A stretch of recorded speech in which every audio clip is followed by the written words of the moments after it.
నమస్కారం. 2017-18 ఆర్థిక సంవత్సరానికి సంబంధించి తెలంగాణ రాష్ట్ర బడ్జెట్పై ప్రత్యేక చర్చకు స్వాగతం. ఈ చర్చలో పలువురు రాజకీయ ప్రముఖులు, ఆర్థిక అంశాల విశ్లేషకులు, సామాజిక అంశాల విశ్లేషకులు పాల్గొంటున్నారు.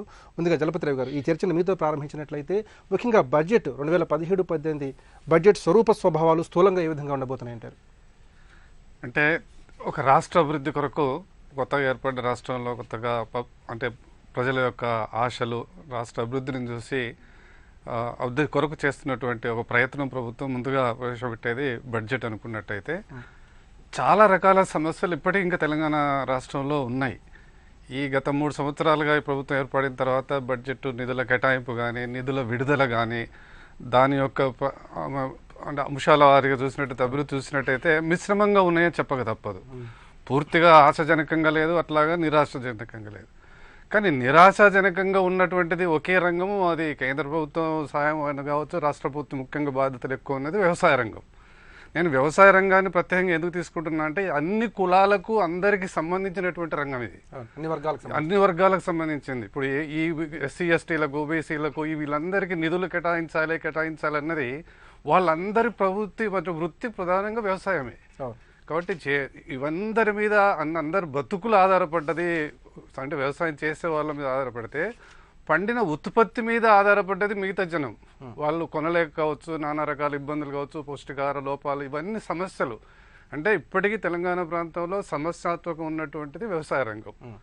కానీ వ్యవసాయ రంగం మీద గత 2-3 సంవత్సరాల బడ్జెట్ నిధుల కేటాయింపు కానీ, దాని యొక్క ప్రభావం కానీ చూసినట్టయితే చాలా నిరుత్సాహంగా ఉందని చెప్పక తప్పదు. అది ప్రభుత్వం యొక్క ఇన్స్టిట్యూషన్స్ కావచ్చు, ప్రజల యొక్క ఆర్థిక పరిస్థితులు కావచ్చు, ఇంకా చర్చకు తీసుకురావద్దు. కానీ జరుగుతున్నటువంటి పరిణామాలు కొంతమంది జీవితాలను రాష్ట్ర ప్రభుత్వం ఇప్పటికే రైతులకు 17,000 కోట్లకు సంబంధించి రుణ విముక్తులు చేసింది. వ్యవసాయ రంగంపై ప్రత్యేకంగా దృష్టి సారిస్తామని చెబుతోంది. అట్లాగే సాగునీటి రంగానికి 25,000 కోట్లు కూడా కేటాయించబోతోంది. మరి ఈ అన్ని నేపథ్యాంశాల దృష్ట్యా వ్యవసాయ రంగానికి సంబంధించి ప్రభుత్వం ఇంకా ఎలాంటి కీలకమైన ప్రతిపాదనలు ఈ బడ్జెట్లో ఇంతకుముందు మీకు తీసుకొచ్చినట్టుగా వ్యవసాయ రంగానికి ఇది చేసినాము సరిపోతుంది అనేటువంటిది వీలు కానటువంటిది. ఇది నిరంతరము చాలా రకాల సమస్యలతో కూడుకున్నటువంటిది ఒక పెద్ద రంగం ఇది. మీరు అన్నట్టుగా ప్రభుత్వం ఇప్పటి వరకు ఉన్నటువంటి అంటే ఈ ప్రభుత్వం ఏర్పడిన తర్వాత చెప్తున్నది, చాలాసార్లు వాళ్ళతో మాట్లాడితే మేము విద్యుత్తుకు ఒక సమస్యను తీర్చగలిగినాము అన్నది ఒక రకంగా చెప్తున్నది. ఇది సంతోషమైంది. పెద్ద పెద్ద ప్రాజెక్టులు కావచ్చు, చెరువుల మరమ్మతుగా తీసుకొస్తున్నది. అందరూ తెలంగాణ రాష్ట్రంలో మేధావుల నుంచి కూడా రైతులు కూడా అందరూ సంతోషంగా ఉన్నది ఇదే. కానీ రైతుకు ఎప్పుడో వచ్చే నీళ్లు, అప్పుడప్పుడు వస్తున్నటువంటి విద్యుత్తుతోటి సమస్య పరిష్కారం కావట్లేదు. రైతుకు మీకు తెలుసు కదా, విత్తనం నుంచి మొదలు పెడితే నానా రకాల సమస్యలతో కూడుకున్నటువంటి. ఇంకోటి నేను ఎందుకంటే ఇవన్నీ సదుపాయాలు విద్యుత్ ఇస్తున్నారు, ఇప్పటివరకు దాని యొక్క ప్రత్యేకంగా ప్రభావం ఏర్పడుతుంది. ఎందుకంటే ఎక్కడ పంటలు ఎండిపోవట్లేదు, బావుల కింద నీరున్నట్టయితే పండుతుంది. విద్యుత్ సమస్య మాత్రం తీర్చగలిగినారు, ప్రభుత్వం మెచ్చుకోవాలి. కానీ ప్రాజెక్టుల వల్ల కట్టేది ఎప్పుడు, వచ్చేది ఎప్పుడు అన్నది అంటే ఆశ, అంటే ముందు వచ్చేటువంటిది ఫలితాలు. కాబట్టి ఆ ఫలితాలు ఎప్పుడో వస్తాయని చెప్పేసి దాని యొక్క ప్రభావం ఇప్పుడే ప్రజల మీద కానీ, ఆహార వ్యవసాయ రంగం మీద ఉన్నదని చెప్పడం తప్పు. అది ప్రయత్నం చేస్తున్నారు, అది సంతోషం. అందరూ నిధులు ఖర్చు పెడుతున్నారు కాబట్టి ముందు సమస్యకు పరిష్కారం దొరుకుతుంది అంటే కొత్త వరకు. కానీ ప్రత్యక్షంగా ఉన్నటువంటి చాలా సమస్యలు, రోజు వారి సమస్యలు ఉన్నాయి. ముఖ్యంగా నిజంగా చెప్పాలన్నట్టయితే నీరు ప్రాజెక్ట్ లెవెల్ని ఇస్తున్నారు, కానీ బావులకి తెలంగాణ వ్యవసాయం మొత్తం బావుల మీద ఆధారపడ్డటువంటిది. బావుల నీరు తగ్గుతూ ఉంది, చూసాం. భూగర్భ జలాలు విపరీతంగా లోతుకెళ్తున్నాయి. ఒక పంటల ప్రణాళిక లేదు. నేను ముందుగా చెప్పాలంటే ఈ ప్రభుత్వం మీద ఒక వ్యవసాయ విధానం అనేది లేనప్పుడు వ్యవసాయానికి ఏ విధంగా నిధులు కేటాయిస్తారు? చెరువుల పునరుద్ధరణకి, చిన్న నీటి వనరులకు పూర్వ వైభవం తేవడానికి మిషన్ కాకతీయను రాష్ట్ర ప్రభుత్వం ప్రతిష్టాత్మకంగా చేపట్టింది. దీనివల్ల ముఖ్యంగా భూగర్భ జలాలు కూడా ఇతోధికంగా పెరిగాయి. అట్లాగే ఈ కార్యక్రమం 3వ దశకు కూడా చేరుకుంది. మరి దీనివల్ల రైతులకు ప్రధానంగా క్షేత్రస్థాయిలో ఎలాంటి ప్రయోజనం వస్తుంది? ఇది క్షేత్రస్థాయిలో ప్రయోజనం కావాలంటే భూములు పెరిగినటువంటి, భూగర్భ జలాలు పెరిగినట్టు నీళ్లు వాడుకునే విధానం కావాలి కదా. మైక్రో ఇరిగేషన్ అని వేరే దేశాల్లో ఇంత తక్కువలో నీళ్లు ఉన్నా కానీ చక్కగా వాడుకునే విధానం తనకు తెలుసు. అంటే ముఖ్యమంత్రిగా స్వయంగా వ్యవసాయదారుడు, అన్ని రకాల అనుభవం ఉన్నటువంటిది. మరి ఈ 3 సంవత్సరాల్లో చూసినట్టయితే ఏ ఒక్క ఎకరానికి కూడా మైక్రో ఇరిగేషన్ డ్రిప్ కానీ, స్ప్రింక్లర్ కానీ ఇచ్చినటువంటి దాఖలాలు లేవు.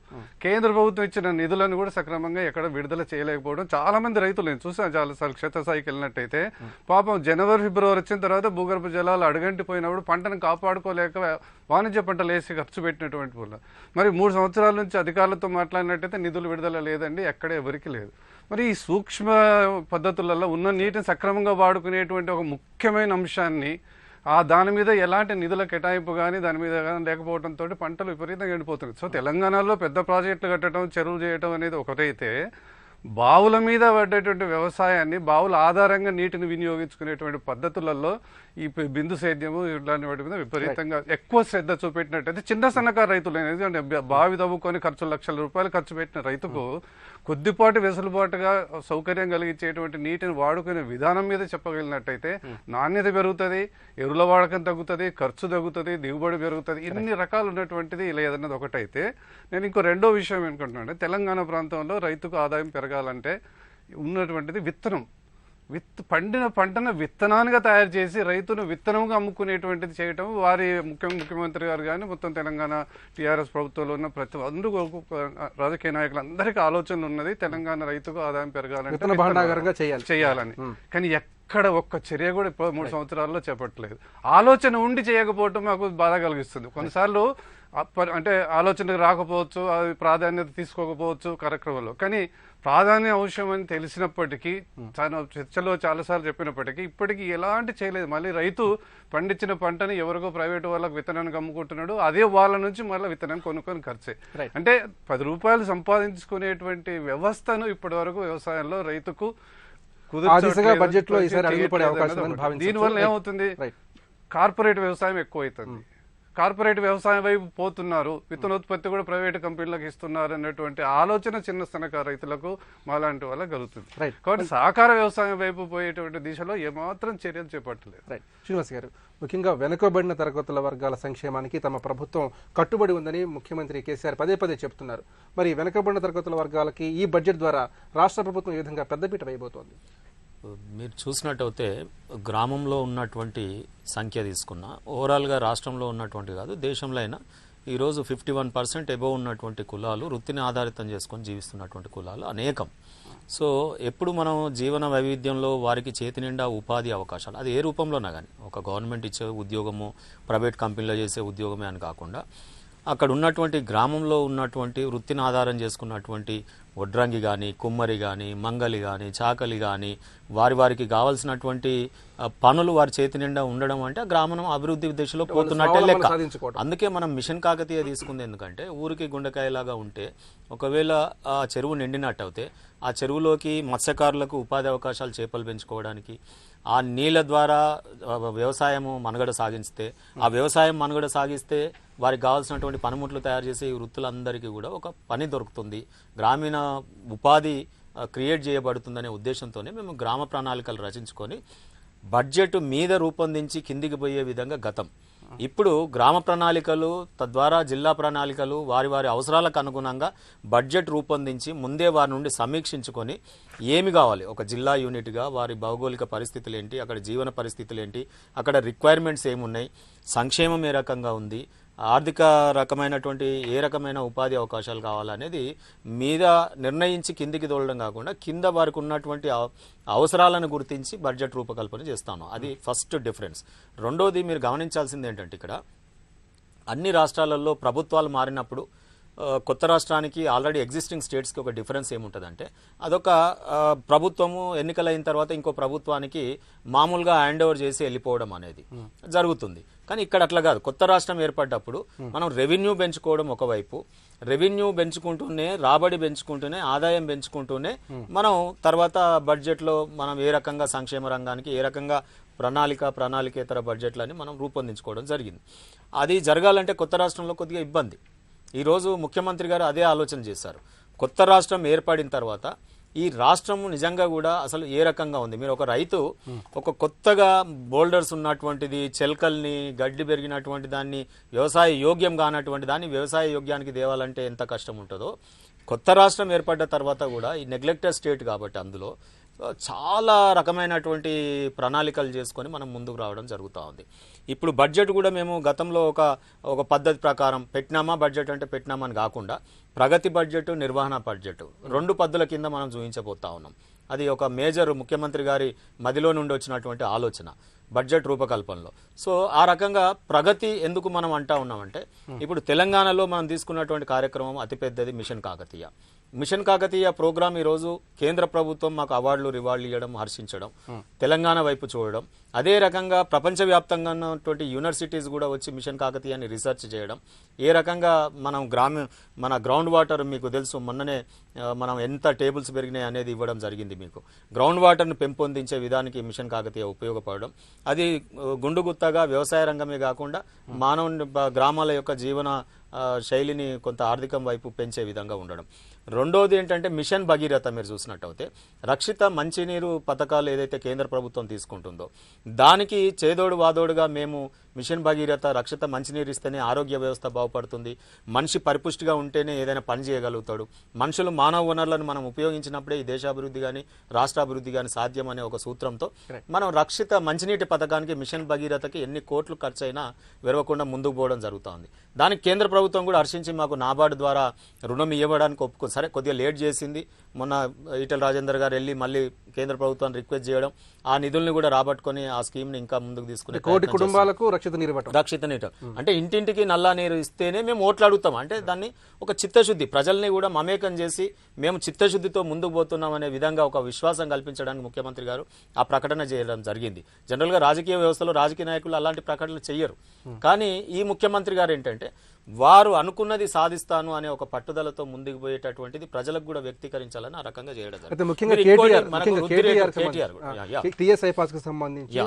రాష్ట్రంలో సులభతరమైనటువంటి వాణిజ్యాన్ని సులభతర పారిశ్రామిక విధానాన్ని ప్రోత్సహించడానికి ప్రత్యేకమైన కార్యక్రమాలు రూపొందించారు. మరి దీని ద్వారా రాష్ట్రంలో పారిశ్రామిక రంగం ఏ విధంగా అభివృద్ధి సాధిస్తుంది?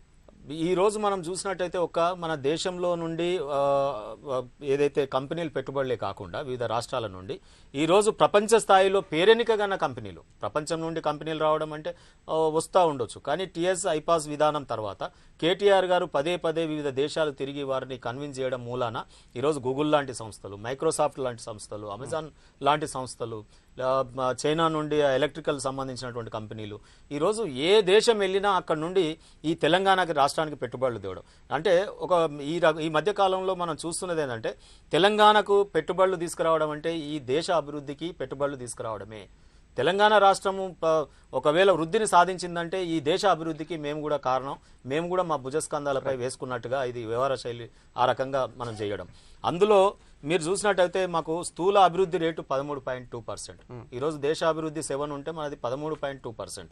అదే రకంగా సర్వీస్ రంగంలో కేటీఆర్ గారు కృషి, కేసీఆర్ గారు ఆలోచనలు, టీఎస్ఐ పాస్ విధానాలు కానీ లేకపోతే మనకు ఈరోజు టాస్క్ లాంటి సంస్థలు కానీ నైపుణ్యత సంస్థలు కానీ ఇటువంటి ఏర్పాటు చేసి ఇన్క్యుబేటివ్ సెంటర్స్ మనం ఈటీవీలోనే చాలా వరకు చర్చలు చేశాం మనం. సో ఇన్క్యుబేటివ్ సెంటర్లు, స్టార్టప్లు ఇలాంటి వినూత్నమైన ప్రోగ్రాంలు ప్రపంచ స్థాయిలో ఉన్నటువంటి అన్ని సంస్థలు గుర్తించే విధంగా వీరు డైనమిక్ గా కేటీఆర్ గారు వివరించడం వల్ల సర్వీస్ రంగంలో మనకు 14.6% వృద్ధి రేటును ఈ రోజు దేశంలో మనం నెంబర్ 1 గా ఉన్నాం. సో ఆ రకంగా ఆదాయం పెరిగిందంటే తప్పకుండా అది ఆ డబ్బులు అనేది ప్రజలకు ఉపయోగపడంగానే ఉంటాయి. సంక్షేమ రంగంలో మీరు చూసినట్టయితే 35,000 నుంచి 40,000 కోట్ల రూపాయల వరకు ఈ భారతదేశంలోనే సంక్షేమ రంగానికి మొట్టమొదటగా ఖర్చు చేస్తున్నటువంటి రాష్ట్రం మన రాష్ట్రం. సో అదే విధంగా మీరు చూసినట్టయితే బడ్జెట్లో సాగునీటి రంగం, పెద్దలు అన్నట్టు వ్యవసాయానికి ఉపయోగపడే సాగునీటి రంగానికి గతంలో 24,000 కోట్ల రూపాయలు మనము కేటాయించడం జరిగింది. ఈసారి అది ఇంకా పెరగబోతుంది, 25,000 కోట్ల రూపాయల వరకు కూడా మనం పెంచబోతా ఉన్నాం. అదే రకంగా మౌలిక వసతుల కల్పనలో కూడా మనం గ్రామీణ సడక్ యోజన కేంద్ర ప్రభుత్వం కొంతవరకు సహకారం అందిస్తూ ఉంది. సరే నిధులు బకాయి ఉన్నా రేపో మాపో కేంద్రం ఎట్లాగో ఇస్తుంది, కానీ ఈరోజు మనం చూసినట్టయితే కేంద్రం నుండి కూడా రావాల్సిన నిధులు మనకు చాలా అత్యధికంగా ఉన్నాయి. దాదాపుగా 16,000 కోట్ల రూపాయలు ఈ రోజు మన కేంద్రం నుండి రావాల్సినవి ఉన్నాయి.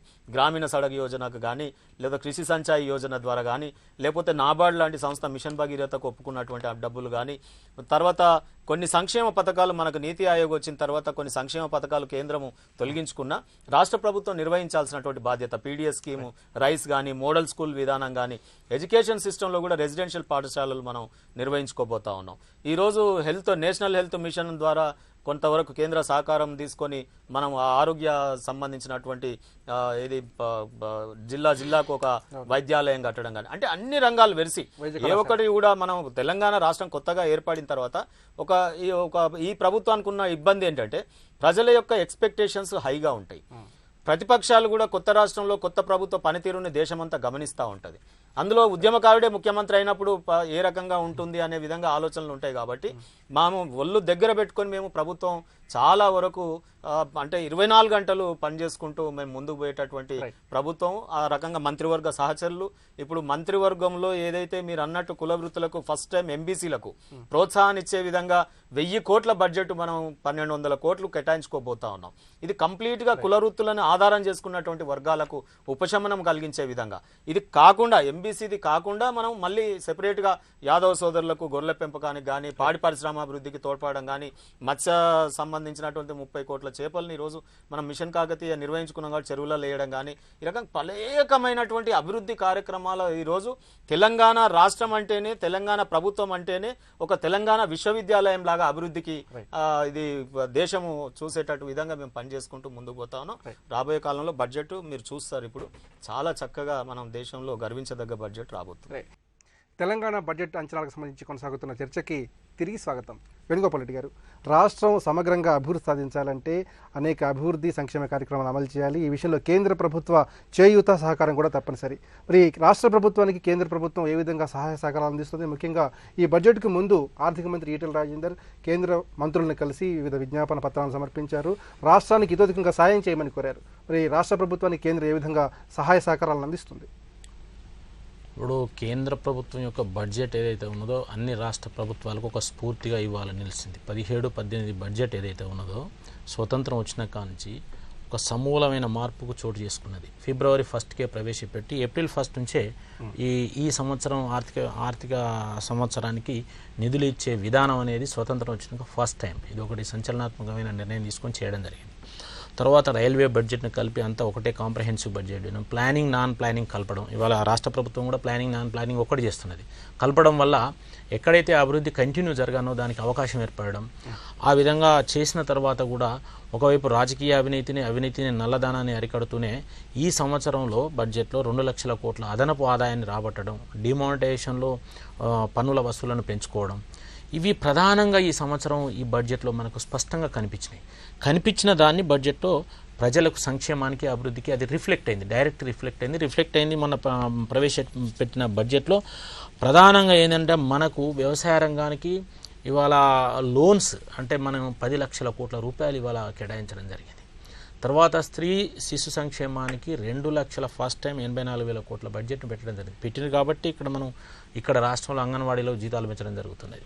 అదేవిధంగా 3,97,000 కోట్లు రూరల్ డెవలప్మెంట్ అండ్ అగ్రికల్చర్కు పెట్టింది. రూరల్ డెవలప్మెంట్లో ప్రధానంగా గృహాలు, ఆ తర్వాత ఇప్పుడు ప్రధానమంత్రి రోడ్ సడక్ యోజన, ఆ తర్వాత డ్రైన్స్, స్వచ్ఛ భారత్, ల్యాబరేటరీస్, తర్వాత పర్యావరణ విద్యుత్, ఇవన్నీ ఒక కాంప్రహెన్సివ్గా గ్రామంలో అభివృద్ధి చెందేందుకు. అంటే త్రాగునీరు కూడా ఉన్నల్ల అంటే ఇల్లు, రోడ్డు, డ్రైనేజీ, త్రాగునీరు, చెట్లు అన్నీ ఒక కాంప్రహెన్సివ్గా పెట్టి విలేజ్ డెవలప్ అయ్యేందుకు ఈసారి రూరల్ డెవలప్మెంట్లో ఎక్కువ నిధులు కేటాయించారు. దాంతోపాటు అగ్రికల్చర్ కూడా ఎక్కువ నిధులు ఫస్ట్ టైం మన స్వతంత్రం వచ్చినాక మా బడ్జెట్లో కూడా గత 2 బడ్జెట్ల కంటే ఈసారి ఎక్కువ కేటాయించడం జరిగింది. దానితో పాటు ఉపాధి హామీ కూడా 47,000 కోట్లని ఈసారి మనం పెట్టుకోవడం జరిగింది. అంటే 38,000 కోట్ల నుంచి 47,000 కోట్లకు. అయితే ఇందులో ఒక విషయాన్ని మనందరం గమనించాల్సిన అవసరం ఉంది. ఏంటంటే అన్ని రాష్ట్ర ప్రభుత్వాలు కానీ అంతకుముందున్న కేంద్ర ప్రభుత్వం కానీ బడ్జెట్ పెట్టడం జరుగుతున్నది. బడ్జెట్ అలొకేషన్ అయిన తర్వాత 100కి 120% అమలు చేసిన ప్రభుత్వం ఏదన్నా ఉన్నది అంటే కేంద్రంలో నరేంద్ర మోడీ ప్రభుత్వం మాత్రమే అని మేము గర్వంగా చెప్తాం. అయితే తెలంగాణ రాష్ట్రం కొత్తగా ఏర్పడిన రాష్ట్రం, ఇంకా ఎంతో అభివృద్ధి సాధించాల్సిన రాష్ట్రం. మరి ఈ రాష్ట్రంపై కేంద్ర ప్రభుత్వం ఏ విధంగా ప్రత్యేక దృష్టి సారించింది? కేంద్ర ప్రభుత్వం ఈ 3 సంవత్సరాల్లో రాష్ట్రానికి ఏమి అందించింది? ఒక రాష్ట్రానికి ప్రత్యేకం అనకుండా కేంద్రంలో తీసుకునే చర్యల వల్ల ప్రతి సంవత్సరం కేంద్రంలో పెరిగిన ఆదాయం ఏదైతే ఉన్నదో అది రాష్ట్రాలకు పర్కులేట్ అవుతున్నది. రాష్ట్రాలకు పర్కులేట్ అయినప్పుడు ఉదాహరణకు విద్యకు, వైద్యానికి, అగ్రికల్చర్కు, వెల్ఫేర్కు మనం ఎక్కువ పెట్టినాం. అది రాష్ట్రాలకు వచ్చినాక రాష్ట్రాలు అమలు చేయాలి. ఏ రాష్ట్రం అయితే కేంద్రం నుంచి వచ్చిన నిధులు సరిగా అమలు చేసుకోగలుగుతుందో ఆ రాష్ట్రం ముందుకు పోతుంది. అట్లనే తెలంగాణ ప్రభుత్వం కూడా తెలంగాణ కూడా నిధులు పెరిగినాయి. ఎందుకంటే మా జాతీయ అధ్యక్షుడు కూడా చెప్పిండు 56,000 కోట్లు గత 2 సంవత్సరాలు. అంటే 3 రకాల గ్రాంట్స్ కానీ, పన్నుల వాటా కానీ, లేదంటే కేంద్ర ప్రభుత్వ ప్రాయోజిత పథకాలు కానీ, రోడ్స్ కానీ డెవలప్మెంట్కి ఇచ్చే దాంట్లో ఒక 56,000 కోట్లు కేంద్ర ప్రాయోజిత పథకాలు కాకుండా 56,000 కోట్లు మేము 2 సంవత్సరాలు ఇచ్చినాం. అంతకుముందు ఉమ్మడి ఆంధ్రప్రదేశ్కి వచ్చినాయి అంత కొడితే 30,000 కోట్ల లోపే. తర్వాత కేంద్ర ప్రాయోజిత పథకాలు కలిపి 90,000 కోట్లు 2 సంవత్సరాలు ఇచ్చినాయి. ఈ సంవత్సరం 45,000 కోట్లు సుమారు వచ్చినాయి. ఇప్పుడు ఇంకా అంతకన్నా ఎక్కువ పెరిగే అవకాశం ఉన్నది. కాబట్టి ఈరోజు ప్రతి రంగానికి ఇప్పుడు నేను చెప్పిన దాంట్లో వెల్ఫేర్ కానీ, ఉపాధి హామీకి కానీ, లేకపోతే పేదలకు ఇచ్చే బియ్యం విషయంలో కానీ, సంక్షేమానికి ఇప్పుడు పేదలకు ఇచ్చే 1,000 రూపాయల పథకం ఏదైతే ఉన్నదో 4,700 కోట్లలో కేంద్రం 4,500 కోట్లు ఇవాళ రాష్ట్రానికి ఇస్తున్నాయి. కాబట్టి మేమేమంటున్నాం అంటే రాష్ట్రం ఇవాళ ఇక్కడ నడుస్తున్నది అంటే కేంద్రం యొక్క నిధులు విపరీతంగా రావడం వల్లనే. ఇప్పుడు నేను చెప్పడం కాదు, అసెంబ్లీలో కేసీఆర్ గారే చెప్పారు జాతీయ రహదారులు ఎంత పెరిగినాయి అనేది. ఎక్కడి నుంచి వచ్చినాయి నిధులు? కేంద్రం ఇస్తున్నాయి కదా. మరి జాతీయ రహదారులు ఒక్క తెలంగాణ దేశం అంతా పెరిగినాయి, దాంట్లో ఇక్కడ తక్కువ ఉన్నది కాబట్టి దీనికి ఎక్కువ నిధులు ఇచ్చి ఎక్కువ రోడ్లను మనం చేయడం జరిగింది. జాతీయ రహదారులు కానీ, రైల్వే కనెక్టివిటీ కానీ, లేకపోతే ఎయిర్పోర్ట్స్ కనెక్టివిటీ కానీ ఇవి పెంచడం జరిగింది. రూరల్ డెవలప్మెంట్తో పాటు మిగతావి కూడా పెంచుకోవడం జరుగుతున్నది. ఆ విధంగా కావాల్సిన ప్రాజెక్టు ప్రధానంగా ఎలక్ట్రిసిటీకి ఇవాళ మనం ప్రత్యేక శ్రద్ధ పెట్టి 24 గంటల పవర్ పేరు మీద అన్ని రాష్ట్రాలకు 24 గంటల పవర్ అనే దాని మీద ఇస్తున్న దాంట్లో ఉదయ్ పథకం కదా, ఉదయ్ పథకం కింద ఇవాళ ఈ రాష్ట్రం చేరింది. దానికి ఇవాళ డిస్కంలలో ఏదైతే ఉన్నదో డిస్కంల అప్పులలో కూరుకుపోయినాయి. వాళ్లకు ఈ యొక్క అప్పులను వాయిదా వేస్తూనే వాళ్లకు ఇవాళ మళ్ళీ కొత్తగా ఉత్సాహం కలిగే విధంగా మనం ఈరోజు ఎలక్ట్రిసిటీని మనం రిఫార్మ్ దిశలో సంస్కరించి ముందుకు తీసుకుపోయేందుకు ఇవాళ సహాయం చేస్తున్నాం రాష్ట్రాలకు. కాబట్టి ఈ రకంగా మనం ప్రతి దాంట్లో కూడా రాష్ట్రానికి అన్ని రకాలుగా కూడా పెంపొందించుకోవడానికి ఒక అవకాశం అంతే కదా. అంటే రుణాలను వాయిదా వేసిన తీసుకోవచ్చు, బాండ్లు తీసుకున్నాం, రుణాలను వాయిదా వేసిన 3 సంవత్సరాలకు వాయిదా వేసి మళ్ళీ కొత్త రుణాలు ఇస్తూ ముందుకు వేసేందుకు ఒక వెసులుబాటును కేంద్ర ప్రభుత్వం కల్పించింది. కాబట్టి ఉదయ పథకంలో కేసీఆర్ చేరిన లాభం లేని ఎవరు చేరారు కదా, లాభం ఉంటేనే చేరింది. ప్రభాకర్ గారు, ముఖ్యంగా వెనుకబడిన తరగతుల్లో అత్యంత వెనుకబడిన తరగతుల వర్గాల వారు కూడా చాలా మంది ఉన్నారు రాష్ట్రంలో. మరి వారి అభివృద్ధికి, వారి సంక్షేమానికి, వారి జీవనోపాధిని మెరుగుపరచడానికి, వారి జీవన ప్రమాణాలు పెంచడానికి రాష్ట్ర ప్రభుత్వం ప్రత్యేకంగా అత్యంత వెనుకబడిన తరగతుల కార్పొరేషన్ ఏర్పాటు చేసింది. దీనికి 1000 కోట్లు కూడా మంజూరు చేసింది. మరి వారి అభ్యున్నతికి ఈ కార్పొరేషన్ ఏ విధంగా ఉపయోగపడుతుందంటారు? ఒకటి, రాష్ట్ర ప్రభుత్వం చేస్తున్నటువంటి పెద్ద తప్పు ఏంటంటే కుల వృత్తుల ఆధారంగా సంక్షేమ పథకాలు ప్రవేశపెట్టడం అనేది భారతదేశ చరిత్రలో ఎక్కడ కూడా లేదు. ఇది మళ్ళీ కుల వృత్తులను ప్రోత్సహించవచ్చు ఒక రకంగా, అది వేరే రకంగా కూడా ప్రోత్సహించవచ్చు. 100,000 కోట్లు ఒక కార్పొరేషన్కి పెట్టి అభివృద్ధి చేస్తామంటే కాదు. 52% మంది ఈరోజు తెలంగాణలో బీసీలు ఉన్నారు. 52% మందికి మనం కుల వృత్తుల ఆధారంగా నిధులు కేటాయించడం అనేది రాష్ట్ర బడ్జెట్ మొత్తాన్ని అస్తవ్యస్తం చేసినట్టు అవుతుంది. నెంబర్ 2, రాష్ట్ర బడ్జెట్ అంత కాదు, అదే 1000 కోట్లు అయినా కూడా ఆల్రెడీ ఇప్పుడు కోట్ల బడ్జెట్ లో ఒక 52% ఉన్న ప్రజలకి 1% బడ్జెట్ కదా. నిజంగా తెలంగాణ ప్రభుత్వం 52% ఉన్న బీసీలకు కేటాయించాలంటే అది ఇంకొక రకంగా ఒక పాలసీని పెట్టి చేయాల్సిన అవసరం ఉంది. నెంబర్ 2, ఇంతకుముందు బడ్జెట్లో సార్ చెప్తున్నాడు రైతులకు సంబంధించి కూడా తెలంగాణ రాష్ట్రంలో 4 విడతలుగా రుణమాఫీ చేసిరు. రైతులకు నిజంగా అంటే రైతులు అంటే ఆల్మోస్ట్ అత్యంత వెనుకబడిన వాళ్ళే. రైతులకు నిజంగా ఒకే దఫాలో కనుక రుణమాఫీ చేసినట్టయితే వాళ్ళ సంక్షేమానికి సంబంధించి తెలంగాణ ప్రభుత్వం కొంచెం మేలు చేసినట్టు అవుతుంది.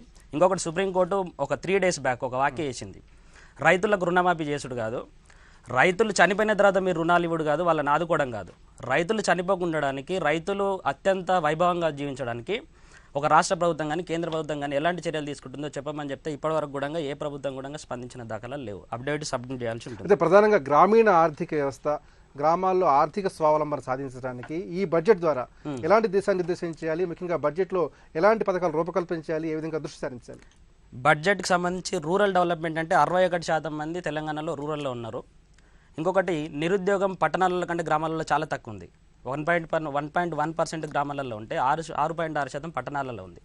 నిరుద్యోగం మీద కాకుండా గ్రామాలలో మనం ఎక్కడ దృష్టి సాధించాలంటే విద్య మీద దృష్టి సారించాలి. ఇప్పుడు ప్రభుత్వ పాఠశాలలు నిర్వీర్యమయ్యే పరిస్థితి ఈరోజు తెలంగాణలో ఉంది. అట్ ద సేమ్ టైం గురుకులాలు చాలా అద్భుతంగా పనిచేస్తున్నాయి తెలంగాణలో. కానీ కేజీ టు పీజీ విద్యలో భాగంగా 258 కోట్లు లాస్ట్ ఇయర్ కేటాయించింది. ప్రతి నియోజకవర్గంలో 240, ప్రతి జిల్లాలో 240 రెసిడెన్షియల్ కళాశాలలు పెడతామన్నది. కానీ మొన్న రీసెంట్గా ముఖ్యమంత్రి గారు ఏం చెప్పారు, 119 కొత్త గురుకులాలు పెడతాన్నారు. దీనికి కూడా చాలా స్థాయిలో నిధులు కేటాయించాల్సిన అవసరం ఉంది. అప్పుడు గ్రామీణ ప్రాంతాలలో ఉన్న విద్యార్థులు కానీ వాళ్ళు విద్యాభివృద్ధి చెందితే ఖచ్చితంగా తల్లిదండ్రులు కూడా తల్లిదండ్రులను వాళ్ళని దిశానిర్దేశం చేసే అవకాశం ఉంటుంది. నెంబర్ 2, విద్యకు సంబంధించి మనం 10,000 కోట్లు లాస్ట్ ఇయర్ కేటాయించినాము. అందులో 9,000 కోట్లు ప్రణాళికేతర బడ్జెట్లో మాత్రమే కేటాయించినాం. అంటే విద్యను అభివృద్ధి చేయడానికి అవైలబుల్ ఉన్నటువంటి ఫండ్స్ ఏంటంటే 1,600 కోట్లు మాత్రమే. ఉన్నత విద్య కేటాయించింది, యూనివర్సిటీలో కేటాయించింది 402 కోట్లు. ఈ 402 కోట్ల ఓఈకి 258 కోట్లు కేటాయించింది. ఇప్పుడు 100 ఏండ్ల సందర్భంగా ఈ ఉన్నత విద్యకు కూడా దాదాపు ఒక 2000 కోట్లు ఖచ్చితంగా అవసరం ఉంది. ఉస్మానియా యూనివర్సిటీకి అయితే దాదాపు ఒక 1000 కోట్లు కావాలి. దినసరి ఖర్చులకు మామూలు అభివృద్ధి చేయడానికి 503 కోట్లు కావాలని చెప్పేసి యూనివర్సిటీ ఒక నివేదిక ఇచ్చింది. ప్రాథమిక ఆరోగ్య కేంద్రాలను బలోపేతం చేయడానికి, గ్రామాల్లో ఆరోగ్య సేవలు, వైద్య ఆరోగ్య సేవలు మరింతగా మెరుగుపరచడానికి ఈ బడ్జెట్ ద్వారా రాష్ట్ర ప్రభుత్వం ఏ విధంగా దృష్టి పెట్టాలి?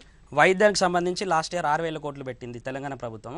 ఈ 6000 కోట్లలో 40 డయాగ్నోస్టిక్ సెంటర్లు కానీ 40 డయాలసిస్ సెంటర్లు పెడతామని చెప్పేసి హామీ ఇచ్చింది. ఇప్పటివరకు కూడా దాని ఏర్పాట్లో కానీ ఎక్కడ కూడా మళ్ళీ స్టెప్స్ తీసుకున్నటువంటి దాఖలాలు లేవు. నెంబర్ 2, సౌకర్యాల లేమితో ప్రభుత్వ ఆసుపత్రులన్నీ మౌలిక వసతులు లేకపోవడం వల్ల ముఖ్యమంత్రి గారు కూడా ఉస్మానియా యూనివర్సిటీని ఉస్మానియా హాస్పిటల్ని సందర్శించేసి మౌలిక వసతులు కల్పిస్తున్నాడు, కానీ దానికి సంబంధించిన నిధులు ఇంతవరకు కేటాయించలేదు.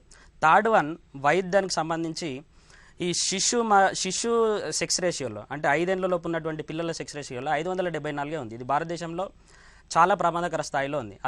అదే పెద్దవాళ్ళలో ఉన్నటువంటి సెక్స్ రేషియోలో 107 మంది ఉన్నారు. సో ఇది చాలా తగ్గిపోయే ప్రమాదం ఉంది. అంటే శిశువులు చనిపోకుండా మంచి వైద్యానికి సంబంధించినటువంటి ఒక పాలసీని ఏర్పరచేటటువంటి అవసరము తెలంగాణ ప్రభుత్వానికి ఇప్పుడు ఉంది. సో వైద్యానికి సంబంధించి నిర్వహణ లోపం ఒకటి ఉంది, నిధుల కేటాయింపులో జరిగినటువంటి జాప్యాలు ఉన్నాయి. వాటిని మళ్ళీ అమలు చేసే పరిస్థితులలో ప్రభుత్వ అధికారులు కొంచెం జాప్యం కలిగిస్తున్నారు. ఫోర్త్ వన్, ఈ శిశు ఆరోగ్యంలో తెలంగాణ ప్రభుత్వం ఇంకా బాగా చర్యలు తీసుకున్నట్టయితే వైద్య ఆరోగ్య శాఖ సంబంధించి 2000 ఉద్యోగాలు భర్తీ చేయడానికి రాష్ట్ర ప్రభుత్వం సన్నాహకాలు చేస్తుంది. మొత్తం మీరు చూసినట్లయితే శిశు సంక్షేమ శాఖ కేంద్ర ప్రభుత్వ ఆధీనంలో మనం మేనకా గాంధీ గారు చూస్తా ఉన్నారు. మనం చూస్తా ఉన్నాం దేశవ్యాప్తంగా ఉన్నటువంటి సమస్య. దానికి నిధులలేమి ఉందని స్వయాన మేనకా గాంధీ గారు పార్లమెంట్ లోనే పాపం అరుణ్ జైట్లీ గారిని రిక్వెస్ట్ చేయడం జరిగింది. పౌష్టికాహార లోపం ద్వారా భారతదేశం టాప్ 10 లో ఉన్నది కాబట్టి సార్ 640 కోట్ల రూపాయలు ఆరోగ్యశ్రీకి వాళ్ళ ఈ ప్రభుత్వం డ్యూ ఉన్నది. దానివల్ల ఆరోగ్యశ్రీ వ్యాన్ లాగుతుంది. వాళ్ళ జీతాలు ఇవ్వలేదు, 3-4 నెలల నుంచి జీతాలు ఇవ్వలేదు. దాని మీద ఇప్పుడు ప్రభుత్వానికి ఎన్నోసార్లు రిప్రజెంటేషన్ భాగంగానే మనం అంగన్వాడీ టీచర్లకు కానీ లేకపోతే వీళ్ళకి కానీ పెంచడం. అంగన్వాడీలకి రాష్ట్ర ప్రభుత్వం జీతాలు పెంచబోతోంది. అట్లాగే ముఖ్యంగా విఆర్ఏలకు కూడా జీతాలు పెంచింది. మొత్తం మీద ఉపాధి కల్పన పరంగా రాష్ట్ర ప్రభుత్వం ఎలాంటి ముందడుగు వేయాలి? ఉపాధి కల్పన పరంగా మన దగ్గర 15 నుండి 29 ఏళ్ల మధ్యలో ఉన్నటువంటి నిరుద్యోగం ఎంత ఉందంటే 7.7% ఉంది. అంటే స్కిల్ ఓరియంటెడ్ జాబ్స్ క్రియేట్ చేయడానికి తెలంగాణ ప్రభుత్వం ప్రయత్నించాలి. ఈ స్కిల్ ఓరియంటెడ్ అంటే నైపుణ్యాలను వృద్ధి చెందించడానికి తెలంగాణ ప్రభుత్వం ప్రయత్నించాలి. ఆ దిశగా మరి ఎలాంటి అడుగులు వేస్తుందో మనము బడ్జెట్ ఎస్టిమేషన్లో కానీ ముఖ్యమంత్రి గారు మాట్లాడిన దాంట్లో కూడా మనం ఏం చూడలేకపోయినాము. అది మరి నెక్స్ట్ ఇప్పుడు ప్రవేశపెట్టే బడ్జెట్లో ఉండొచ్చు. నెంబర్ 2, ఈ విద్యారంగానికి సంబంధించి నేను ఇంతకుముందు చెప్పినట్టు ప్రభుత్వ పాఠశాలను బలోపేతం చేయాలి. అప్పుడు మాత్రమే గ్రామీణాలలో అతి ఎక్కువ శాతంలో ఉన్నటువంటి తెలంగాణ ప్రజలు మళ్ళీ అభివృద్ధికి నోచుకునే అవకాశం ఉంటుంది. అయితే ముఖ్యంగా యువత వృత్తి ఉద్యోగ నైపుణ్యాలు పెంచడానికి, వాళ్ళలో ఇటువంటి నైపుణ్యాలని ఇతోధికంగా గణనీయంగా పెంచడానికి రాష్ట్ర ప్రభుత్వం ఎలాంటి ప్రణాళికలు రూపొందించుకోవాలి? అందుకు ఈ బడ్జెట్ ద్వారా ఎలాంటి అడుగులు పడాలి? ఇప్పుడు టీఎస్ ఐపాస్ ఒకటి పెట్టింది పారిశ్రామికీకరణకు సంబంధించి. 1,60,000 ఎకరాల భూమి మాకు అవైలబుల్లో ఉందని చెప్తుంది, కానీ దానికి సంబంధించిన బ్లూ ప్రింట్ ఇప్పటిదాకా ఇవ్వలే. అట్లాంటి బ్లూ ప్రింట్ ఇచ్చి ఎస్సీ కార్పొరేషన్ ద్వారా నిధులు ఇస్తా అంటుంది. ఈ నిధులు కూడా ఇస్తూ ఉంది. ప్రభుత్వ ఉద్దేశాలు మంచివే కావచ్చు, కానీ ఈ నిధుల యొక్క విడుదలలో కానీ అది ఖచ్చితంగా లబ్ధిదారులకు చేరే క్రమంలో కానీ చాలా అవకతవకలు ఉన్నాయి. వీటన్నిటిని పూడ్చుకోవాల్సిన అవసరం ప్రభుత్వానికి ఉంది. అయితే ముఖ్యంగా రాష్ట్ర ప్రభుత్వం ఒకటి కీలకమైన ప్రతిపాదన చేస్తోంది. ఎస్సీ ఎస్టీ యువ ప్రణాళికకు సంబంధించి 15% అదనంగా నిధులు పెంచడానికి సన్నాహకాలు ప్రతిపాదనలు చేస్తోంది. ఆ అంశాన్ని ఏ విధంగా చూడాలి? ఎస్సీ ఎస్టీ సప్లాన్లో మనకు లాస్ట్ ఇయర్ 15% నిధులు వచ్చినాయి, అంటే 10,000 కోట్లు వచ్చినాయి. దానిలో దాదాపుగా 40% నిధులు దారి మళ్ళీ అని చెప్పేసి ముఖ్యమంత్రి గారు చెప్పారు, ఆర్థిక మంత్రి కూడా చెప్పారు. ఇప్పుడు దానికి ఈ ఎస్సీ ఎస్టీ సప్లాన్ కాకుండా ఒక ప్రత్యేక నిధి ఏర్పరచామనే ఒక ఆలోచనను ప్రభుత్వం తీసుకొస్తుంది. ఈ ప్రత్యేక నిధి యొక్క విధి విధానాలు ఏంటి, ఒకవేళ నిజంగా నిధులు దారి మళ్ళీ అవకాశం ఉంటే దానికి సంబంధించినటువంటి చట్టపరమైన చర్యలు ఏందనేది ప్రభుత్వం చెప్పాల్సిన అవసరం ఉంది. అప్పుడు మాత్రమే మనం నిజంగా అది పర్ఫెక్ట్గా ఇంప్లిమెంట్ అవుతుందా కాదనేది మనం తెలుసుకోవచ్చు. బడ్జెట్ పరితులపై తెలంగాణ ఆర్థిక మంత్రి ఈటెల రాజేందర్ సంతకాలు చేస్తున్నారు. ముఖ్యంగా జలపతిరావు గారు, ఇప్పుడు వ్యవసాయ రంగం ఎంత కీలకమైందో వ్యవసాయ అనుబంధ రంగాలు కూడా అంతే కీలకమైనవి. మరి వ్యవసాయ రంగాల కీలకమైనటువంటి ఈ అనుబంధ రంగాలు ప్రోత్సహించడానికి రాష్ట్ర ప్రభుత్వం ఎలాంటి ప్రణాళికలు రూపొందించుకోవాలి? ఇప్పుడు మనం ప్రధానమైన చర్చ బడ్జెట్ ముఖ్యంగా విద్య, ఆరోగ్యం, ముఖ్యంగా వ్యవసాయం. ఆ మూడిట్లో మొదటిది వ్యవసాయం ముఖ్యంగా ఎందుకు తీసుకున్నామంటే ఇది అందరి ఇంతకుముందు చెప్పినట్టుగా అందరి కుల వృత్తులు, అందరి గ్రామంలో ఉన్న ప్రతి ఒక్కరి ఒక వృత్తి ఇప్పుడు ప్రధానంగా వ్యవసాయం. చిన్న కమతాలు ఉన్నటువంటి అందరూ కూడా ఇతర కులాల వాళ్ళే అందరూ ఏదో కొంత భూమిలో వ్యవసాయం చేస్తున్నారు. చిన్న కమతాలు అయిపోయినా వ్యవసాయం సాగుబాటు లేదు, లాభసాటిగా లేదనేది ఒక పెద్ద సమస్య. ఇది జాతీయ సమస్య, దాంట్లో ముఖ్యంగా తెలంగాణలో ఇంకా ఒక పెద్ద సమస్య. మరి ఇలాంటి రంగంలో వాళ్ళను ఇప్పుడు మీరు అన్నట్టుగా రెండు, వ్యవసాయం ఒకటి అభివృద్ధి అనేటువంటి అంశంలో చూడవలసింది. ఎందుకంటే ప్రొడక్షన్ ఓరియంటెడ్, ఉత్పత్తి పెరిగితే తప్ప ఉత్పత్తి ఆధారంగా పెరిగేటువంటి ఎంప్లాయ్మెంట్ ముఖ్యంగా దీని ఆధారంగా ఒకటైతే, వేస్ట్గా పోతున్న ఫుడ్ను అంటే తయారైనటువంటి ఆహారాన్ని సరిగ్గా ప్రాసెస్ చేయలేకపోతున్నావు, ప్రిజర్వ్ చేయలేకపోతున్నావు, కాపాడుకోలేక విపరీతంగా పోతుంది అనేది మన దేశంలో ముఖ్యంగా మన రాష్ట్రంలో కూడా పెద్ద సమస్య అవుతుంది. ఇంతకుముందు చెప్పినట్టుగా ఆదాయం వచ్చేటువంటి విత్తనోత్పత్తి, దీంట్లో నిరుద్యోగులైనటువంటిది కొద్దిపాటి చదువుకున్నటువంటి వాళ్ళు వ్యవసాయం మీద డైరెక్ట్గా చేయలేక ఇబ్బంది పడుతున్నటువంటి యువకులకు మంచి కొద్ది స్కిల్స్ నేర్పి వాళ్ళకు ఉద్యోగ అవకాశాలు ఇవ్వడానికి చాలా అవకాశం ఉన్న రంగం ఇది. ఈ 3 సంవత్సరాల్లో చెప్పినటువంటి ఆలోచనలకు కానీ చెప్పినటువంటి వాగ్దానాలకు కానీ దాన్ని ఏమాత్రం ఆచరణలోకి తీసుకురాలేదని ఖచ్చితంగా చెప్పొచ్చు. ఎందుకంటే వ్యవసాయ రంగంలో ఎలాంటి నైపుణ్య అభివృద్ధి చేయడం కానీ అభివృద్ధి ఆధారంగా వాళ్ళని ఉద్యోగ భద్రత చేసినటువంటి అంశాలు లేకపోవటం వల్ల ఈ రోజులలో మీకు తెలుసుగా చదువుకున్న వాళ్ళు వ్యవసాయం చేయలేకపోతున్నారు, ఉద్యోగం దొరకట్లేదు. ఈ మధ్య ఏం చేయాలో ఉన్నటువంటి విపరీతమైనటువంటి ఒక రిజల్ట్ అంటే చాలా అసౌకర్యానికి గురవుతున్నటువంటిది యువత, అంటే ఈ వీళ్ళకు ఒకటి. తర్వాత గ్రామంలో చాలా వరకు ఇప్పటికీ ఇంకా మహిళలు అందరూ ఈ వ్యవసాయం మీద ఆధారపడి జీవిస్తున్న వాళ్ళే మహిళలు ఎక్కువ ఉన్నారు. అయితే ప్రధానంగా ఉద్యానవన పంటలు, అలాగే కోళ్ల పరిశ్రమ, మత్స్య పరిశ్రమ, గొర్రెల పెంపకం, ఇవి చాలా కీలకమైనవి వ్యవసాయ అనుబంధ రంగాలు ఇవి. మరి వీటి దృష్ట్యా ఎలాంటి ప్రతిపాదనలు చేయాల్సిన అవసరం, ఏ విధంగా ప్రోత్సహించాలి? ఈ రంగాల్లో నైపుణ్యత కావాలి. ఈ రోజులలో పాత పద్ధతుల్లో వ్యవసాయం చేస్తాం, పాత పద్ధతుల్లో గొర్రెలు పెంచుతాం, పాత పద్ధతుల్లో ఇవి చేస్తామంటే వీలు కావట్లేదు. అంటే దిగుబడి పెరగాలి, లాభం రావాలి, నాణ్యత రావాలి, ఇతర రాష్ట్రాలకు కానీ ఎగుమతి చేసుకునేటువంటి పద్ధతులు రావాలి. ఎందుకు ప్రాసెసింగ్ అదే అన్నాను. పండించిన పంటను ఏ విధంగా కాపాడుకోవాలో, దాన్ని ఏ విధంగా ప్రాసెస్ చేయాలో తెలియక మామూలుగా మార్కెట్లో అమ్మితే ఏం లాభం లేదు, నాకు పండిన పంట ఖర్చు తెలియట్లేదని పోతున్నప్పుడు తెలిసిన తర్వాత కూడా రైతు సమిష్టిగా ఒక సహకార వ్యవస్థగా వాళ్ళని రూపుదించి తీసుకొచ్చి పెట్టి వాళ్ళ నైపుణ్యత పెంచి వాళ్ళకి అక్కడ ఏ గ్రామంలో ఆ గ్రామంలో ఉద్యోగ వ్యవస్థను క్రియేట్ చేసి పంట యొక్క ఉత్పత్తుల యొక్క విలువలను పెంచే విధంగా ఎలాంటి కార్యక్రమాలు చేపట్టలేదు. దాని దగ్గర నిధులు కూడా లేవు. నేను ఇది చర్చించినంత మాత్రాన ప్రభుత్వం చేయట్లేదు కాబట్టి ప్రభుత్వం క్రిటిసిజం వేరే రాజకీయ పార్టీ కాదు. ఒక శాస్త్రవేత్తలుగా క్షేత్రస్థాయిలో రైతు సమస్యలు తెలిసి మాట్లాడుతున్నాం కాబట్టి ఈ ప్రభుత్వాన్ని ముఖ్యంగా ఆర్థిక మంత్రి గారు కోరేది ఏంటంటే ఖచ్చితంగా ఈ విషయంలో తప్పితంగా బడ్జెట్ లో నిధులు కేటాయించి ఖచ్చితమైనటువంటి ఒక అభివృద్ధికి బాట వేయాలని కోరుతున్నాం. చర్చకు తిరిగి స్వాగతం. శ్రీనివాస్ గారు, స్థిరత్వం, సుస్థిర ప్రగతి, ఈ 2 ముఖ్యాంశాల ద్వారా బంగారు తెలంగాణ సాధనే తమ ఏకైక లక్ష్యంగా ముఖ్యమంత్రి కేసీఆర్ చెబుతున్నారు. అందుకు సంబంధించి ఏ విధంగా అడుగులు పడాలి, ఈ బడ్జెట్ ఏ విధంగా దిశానిర్దేశం చేయాలి? చాలా చక్కటి ప్రశ్న. మనం ఈటీవీలో కూడా పదే చర్చ. స్థిరత్వము, ప్రజల యొక్క ఏదైతే ప్రణాళికాబద్ధంగా మనం ముందుకు పోవడం, ఈ 2 కూడా సమయంతో ముడిపడి ఉన్నటువంటిది. సో ఈ ప్రభుత్వం వచ్చిన వెనువెంటనే కొంతవరకు మనకు అడ్మినిస్ట్రేటివ్గా కొన్ని ఇబ్బందులు ఉన్నదనేది వాస్తవం. ఒక 1-2 ఇయర్స్ ఒక కొత్త సంసారానికి ఉన్నట్టే కొత్త రాష్ట్రానికి కూడా చాలా ఇబ్బందులు ఉండే. సరే, అవన్నిటిని కూడా అధిగమించి మనం ప్రజల ఆశయాలకు అనుగుణంగా ఇక్కడ పనిచేయాల్సినటువంటి అవసరం. అంటే ఇక్కడ ఏంటంటే తెలంగాణ రాష్ట్రాన్ని సాధించుకున్నటువంటి ప్రజలు ఎందుకు తెలంగాణ ఈ రాష్ట్రాన్ని కోరుకున్నారో ఆ విషయం వీరికి ఒక రోగం విషయం డాక్టర్కి ఏ రకంగా తెలుస్తుందో, ఒక సమస్య విషయం లాయర్కి ఏ రకంగా అవగాహన ఉంటుందో, ఒక అభివృద్ధిలో ఇంజనీర్కి ఏ రకమైన అవగాహన ఉంటుందో, ఈ రాష్ట్ర ప్రజలు ఎందుకు తెలంగాణ కోరుకున్నారో అలాంటి అంశం మీద సరి అయినటువంటి ఆ ప్రజల యొక్క నాడి తెలిసినటువంటి వారే ఈరోజు ముఖ్యమంత్రిగా కేసీఆర్ గారు ఉన్నారు. సో అందుకు ఏమవుతుందంటే ప్రణాళికాబద్ధంగా ముందుకు పోవాల్సినటువంటి పరిస్థితి. ఈ రోజు ఈ ప్రభుత్వం తీసుకున్నటువంటి ఏవైతే అభివృద్ధి కార్యక్రమాలు ఉంటాయో రాబోయే తరతరాలకు ఉపయోగపడే విధంగా మనం ఆ రకమైనటువంటి ఆనాడు నెహ్రూ గారు బహుళార్థక సాధక ప్రాజెక్టులు ఏ రకంగా తీసుకొని ఈ భారతదేశ స్వాతంత్రానంతరం ప్రణాళికలు రచించారో, తెలంగాణ రాష్ట్ర ఆవిర్భావం తర్వాత కూడా మొట్టమొదటి ఈ ప్రణాళిక రంగం అభివృద్ధి కార్యక్రమాలు కూడా ఆ రకంగా ఉండాలి అనేది తాపత్రయం. ఈ 2 కార్యక్రమాలతో రాష్ట్ర ప్రభుత్వం ముందుకెళ్తోంది. వృద్ధులకు, వికలాంగులకు, వితంత మహిళలకు, అలాగే ఒంటరి మహిళలకు కూడా పింఛన్లు మంజూరు చేయడానికి రాష్ట్ర ప్రభుత్వం సన్నాహకాలు చేస్తోంది. అందుకు సంబంధించి అమలు కూడా ఈ కార్యక్రమాన్ని చేస్తోంది. ముఖ్యంగా అభివృద్ధి సంక్షేమ కార్యక్రమాల దృష్ట్యా రాష్ట్ర ప్రభుత్వం ఏ విధంగా ముందుకు చేయాలి? సంక్షేమ కార్యక్రమాలకు నిజంగా కూడా సంక్షేమ కార్యక్రమాలు ఈ రోజు కూడా స్వాతంత్ర 6 దశాబ్దాల తర్వాత సంక్షేమ రంగానికి డబ్బులు కేటాయించడం అంటేనే గతంలో జరిగినటువంటి విధ్వంసానికి సూచిక. అంటే ప్రజలు ఇంకా సంక్షేమ కార్యక్రమాల వైపు ఆధారపడి ఉన్నారంటేనే వారి జీవనం మెరుగుపడలేదన్నట్టు 6 దశాబ్దాల కాలం తర్వాత కూడా ఈ భారతదేశ పరిస్థితి. మరి దీన్ని ముఖ్యమంత్రి గారు గుర్తించి ఏంటంటే తెలంగాణ రాష్ట్రంలో మన సంక్షేమ కార్యక్రమాన్ని కంపల్సరీ కంటిన్యూ చేయాల్సినటువంటి కంటిన్యూ చేయడం కాదు, పెద్ద ఎత్తున కూడా మనం హాస్టల్లో సన్నబియ్యం లాంటి పెన్షన్ కార్యక్రమాలు మీరు అన్నట్టుగా ఒక వర్గానికి ఒక ఏజ్ ఫ్యాక్టర్ తీసుకునే చేయడం కాకుండా గీత పారిశ్రామికులకు మనం ఈరోజు పెన్షన్ ఇచ్చుకునేటువంటి సౌకర్యం, బీడీ కార్మికులకు పెన్షన్ సౌకర్యం, మీరు అన్న ఒంటరి మహిళల్ని ఇప్పటివరకు ఎవరు గుర్తించలేదు. ఎన్నో కష్టాలు పడుతున్నటువంటి వాళ్ళు కూడా ఉన్నారు. అంటే ఏ ఒక్కరు కూడా, కొంతమంది కూడా, మీరు ఎంబీసీ తీసుకున్న ఉదాహరణ ఏంటంటే సంచార జాతులు ఉన్నాయి. ఈరోజు వారు వందలలోనే ఉన్నటువంటి కులాలు ఉన్నాయి. కులాల నిర్మితంతో ఉన్నటువంటిది ఈ వ్యవస్థ. ఈ భారతదేశంలో కులము లేదనడానికి వీల్లేదు. కన్యాకుమారి నుంచి కాశ్మీర్ దాకా కుల వ్యవస్థ ఉంది. దాంట్లో ఆధారంగానే 52% జనాభాని మనం లెక్కగడుతున్నాం.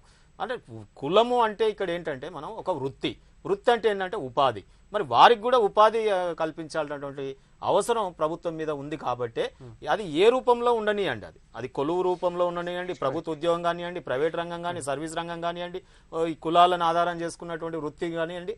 ఈరోజు అందుకే ఎంబీసీ కార్పొరేషన్ ఒకటి కేటాయించి సంక్షేమ కార్యక్రమాలను కొనసాగిస్తూనే ప్రణాళికాబద్ధంగా ముందుకు పోయేటటువంటి కార్యక్రమాలు ఈ ప్రభుత్వం, ఈ బడ్జెట్ ప్రతిస్పందిస్తుంది. మార్కెటింగ్ గిడ్డంగులు ఇంతకుముందు వ్యవసాయ శాస్త్రవేత్త గారు అడిగారు కాబట్టి చెప్తా ఉన్నాను. 1054 కోట్లతో మండలానికి ఒక గిడ్డంగి ఈ రోజు నిర్మాణం చేసుకోవడం జరిగింది. ప్రాసెసింగ్ యూనిట్లు మనం చేసుకోవడం జరిగింది. ఈ రోజు ఎక్కడ కూడా రైతులు గిడ్డంగులు లేక వెనుకపోయేటటువంటి పరిస్థితి మనం లేదు. సో ఆ రకమైనటువంటి ప్రణాళికలు కూడా మనం ముందుకు తీసుకెళ్తాం. వేణుగోపాల్ రెడ్డి గారు, కేంద్ర ప్రభుత్వం ప్రకటిస్తున్నటువంటి మద్దతు ధరలు రాష్ట్ర రైతాంగానికి ఏమాత్రం సరిపోని పరిస్థితి ఉంది. ముఖ్యంగా వ్యవసాయాన్ని లాభసాటిగా మార్చడానికి రాష్ట్ర ప్రభుత్వం, కేంద్ర ప్రభుత్వం సమన్వయంతో రైతులకు ఏ విధంగా లాభాన్ని చేకూర్చాలి? ఇప్పుడు వ్యవసాయ రంగం మొత్తం కూడా రాష్ట్రాల పరిధిలో ఉంది కాబట్టి మొత్తం కేంద్ర ప్రభుత్వం చేరి కేంద్రం మీకు సపోర్ట్, ఫైనాన్షియల్ సపోర్ట్ చేస్తున్నది. ఇన్సూరెన్స్ స్కీమ్స్ తీసుకొచ్చింది, ప్రధానమంత్రి ఇన్సూరెన్స్ స్కీము, ఇవన్నీ పంటల బీమా పథకం. అయితే ఇవాళ ప్రధానంగా రాష్ట్ర ప్రభుత్వం చేయాల్సిన దాంట్లో ప్రధానంగా ఏంటంటే ఇక్కడ ఏదైతే ఉన్నదో పంటలకు సంబంధించి ఈ యొక్క మార్కెట్ ధరల స్థిరీకరణ చేస్తామని చెప్పారు పోయినసారి, ఇప్పటివరకు చేయలేదు. దానికి కొంత బడ్జెట్లో నిధులు కేటాయించాల్సిన అవసరం ఉంది, నిధులు కేటాయించలేదు. దాదాపు 2700 మంది రైతులు ఆత్మహత్య చేసుకుంటే అందులో 10% కూడా ఎక్స్గ్రేస్ అయ్యలేదు. దానికి తోడు తర్వాత ఇన్పుట్ సబ్సిడీని కూడా సరిగా ఉపయోగించుకోలేదు. ఇలాంటి పరిస్థితులలో ఇవాళ రైతాంగం కూడా ఏమైనా కరెంటు కేంద్రం ఇస్తున్నది కాబట్టి కరెంటు ఒకటి వస్తున్నది కానీ కింద క్షేత్రస్థాయిలో కూడా దాని నిర్వహణ సామర్థ్యం సరిగా లేదు. ఇవన్నీ 1 మినిట్ మీరు ఒక యూనిట్ ఇప్పటివరకు తయారు చేయాలి.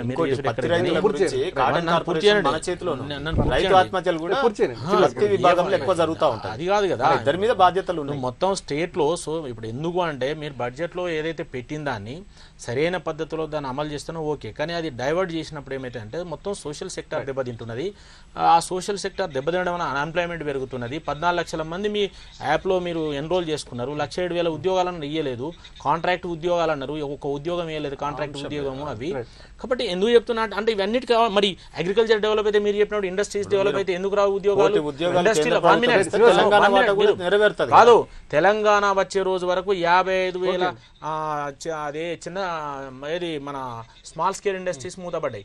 కానీ తెలంగాణ ప్రభుత్వం వచ్చినాక దానికి ఇంకో 5-6 యాడ్ అయ్యి 60,000 పైన మూతపడ్డాయి. అంటే దాంట్లో దాదాపు 2.5 లక్షల మంది ఉపాధి కోల్పోయింది. చెప్పేదండి. అయినాక ఇవాళ పంటల మార్కెటింగ్ వచ్చే వరకు మీకు ప్యాడీకి ధర రాలేదు, ప్యాడీ మీద నియంత్రణ పెట్టింది రాష్ట్ర ప్రభుత్వం, తద్వారా రైతులకు రాలేదు, కందికి రాలేదు, పసుపుకు రాలేదు.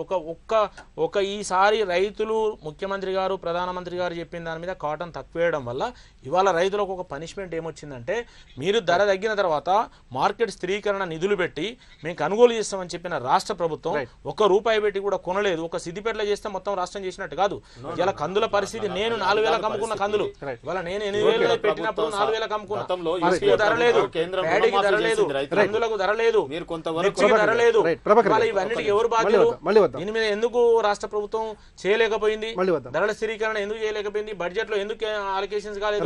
9,000 కోట్లలో ఎంత పెట్టారు మీరు? అలొకేషన్స్ లో డిసెంబర్ 31 50% కూడా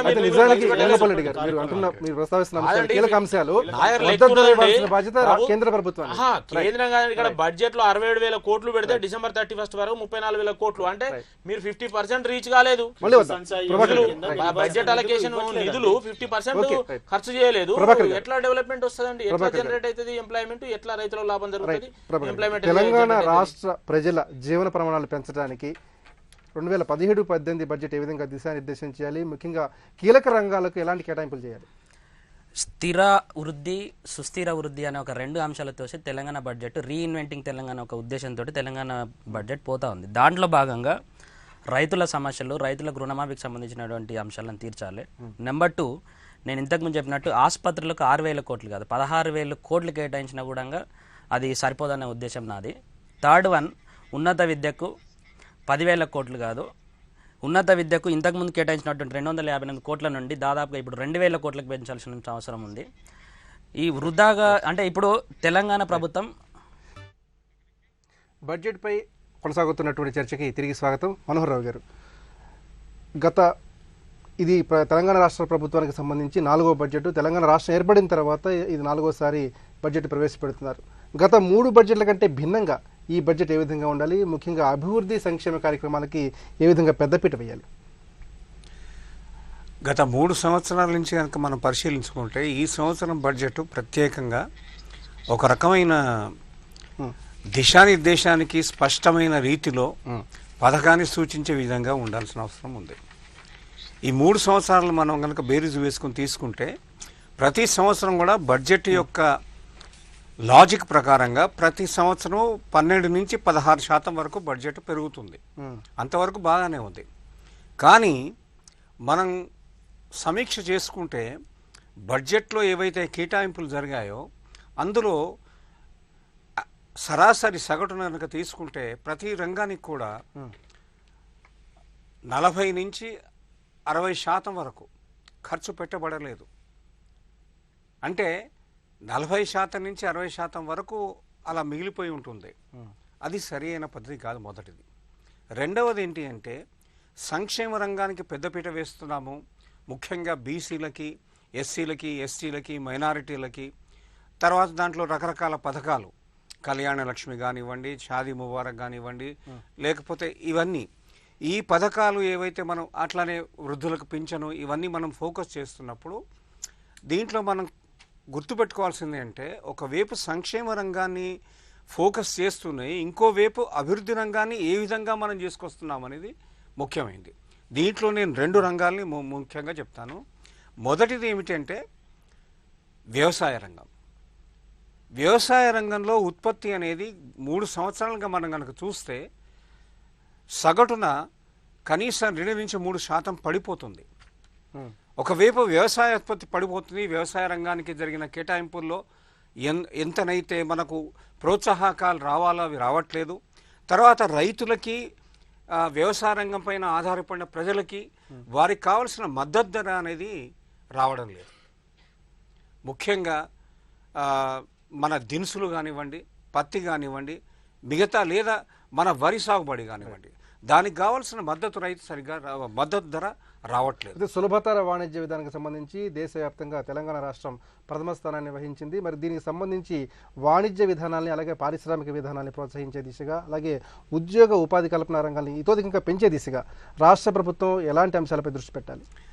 మొట్టమొదటిగా ఏంటంటేనండి మనది మౌలిక రంగాల వృద్ధి అనేది చాలా మొట్టమొదటి ఎజెండాగా ఉండాలి. దానికి కావలసిన పారిశ్రామిక రంగ ఉత్పత్తి కానివ్వండి. ఎందుకంటే మీరు చూసాము గత 2 సంవత్సరాల్లో మనం చర్చించుకున్నప్పుడు టీఎస్ఐ పాస్ అనేది ఎప్పుడైతే ఇంట్రడ్యూస్ అయిందో ఇది ఒక అద్భుతమైన బిల్లు అని అనుకున్నాం.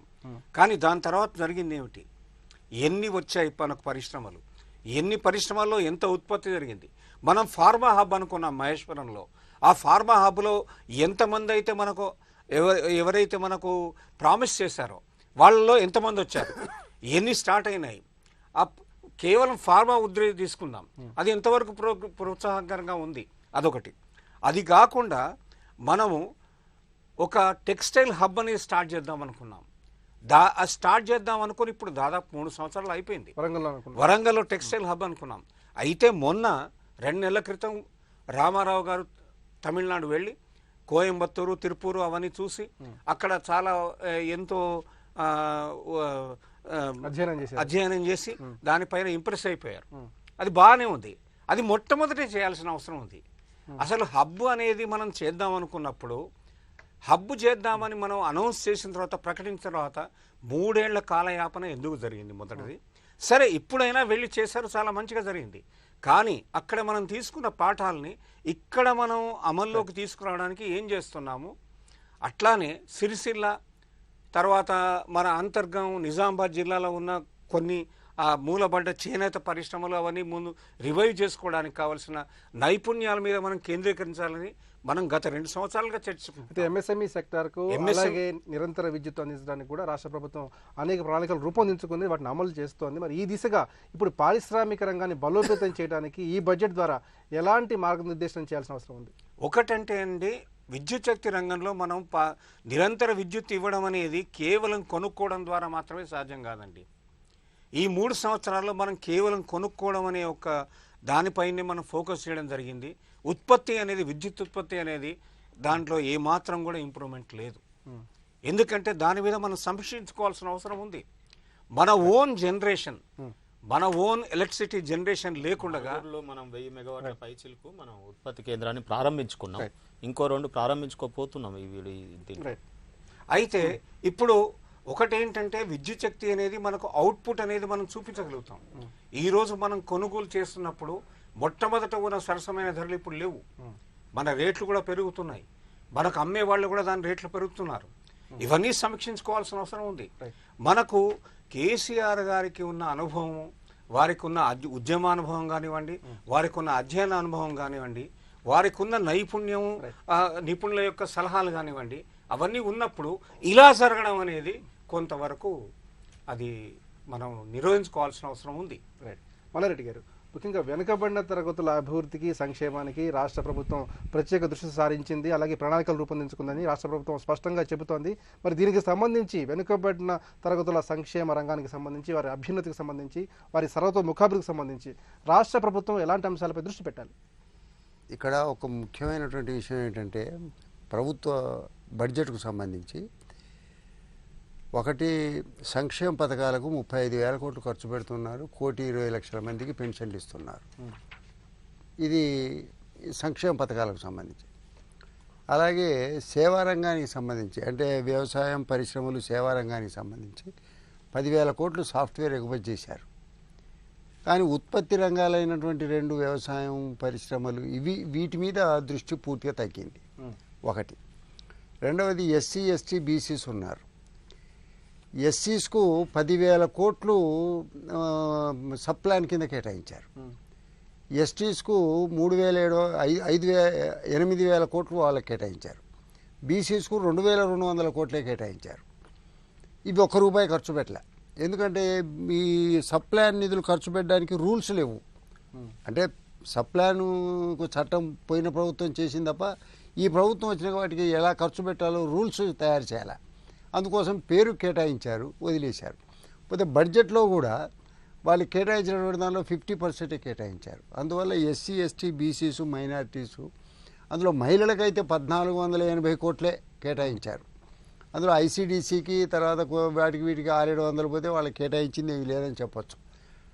అందువల్ల ఈ బలహీన వర్గాలకు ఏవైతే ఉన్నాయో ఎస్సీ, ఎస్టీ, బీసీ, మైనారిటీ, మహిళలు, అయితే మధ్య పరిశ్రమకు సంబంధించి, గొర్రెల పెంపకందారులకు సంబంధించి, అత్యంత వెనుకబడిన తరగతుల వర్గాలకు సంబంధించి, ముఖ్యంగా గ్రామ స్థాయిలో వాళ్ళ కాళ్ళ మీద వాళ్ళు నిలబడటానికి, ఆర్థిక స్వావలంబనకి రాష్ట్ర ప్రభుత్వం ప్రత్యేకంగా ఎంబీసీ పేరుతో ప్రత్యేక కార్పొరేషన్ ఏర్పాటు చేసింది.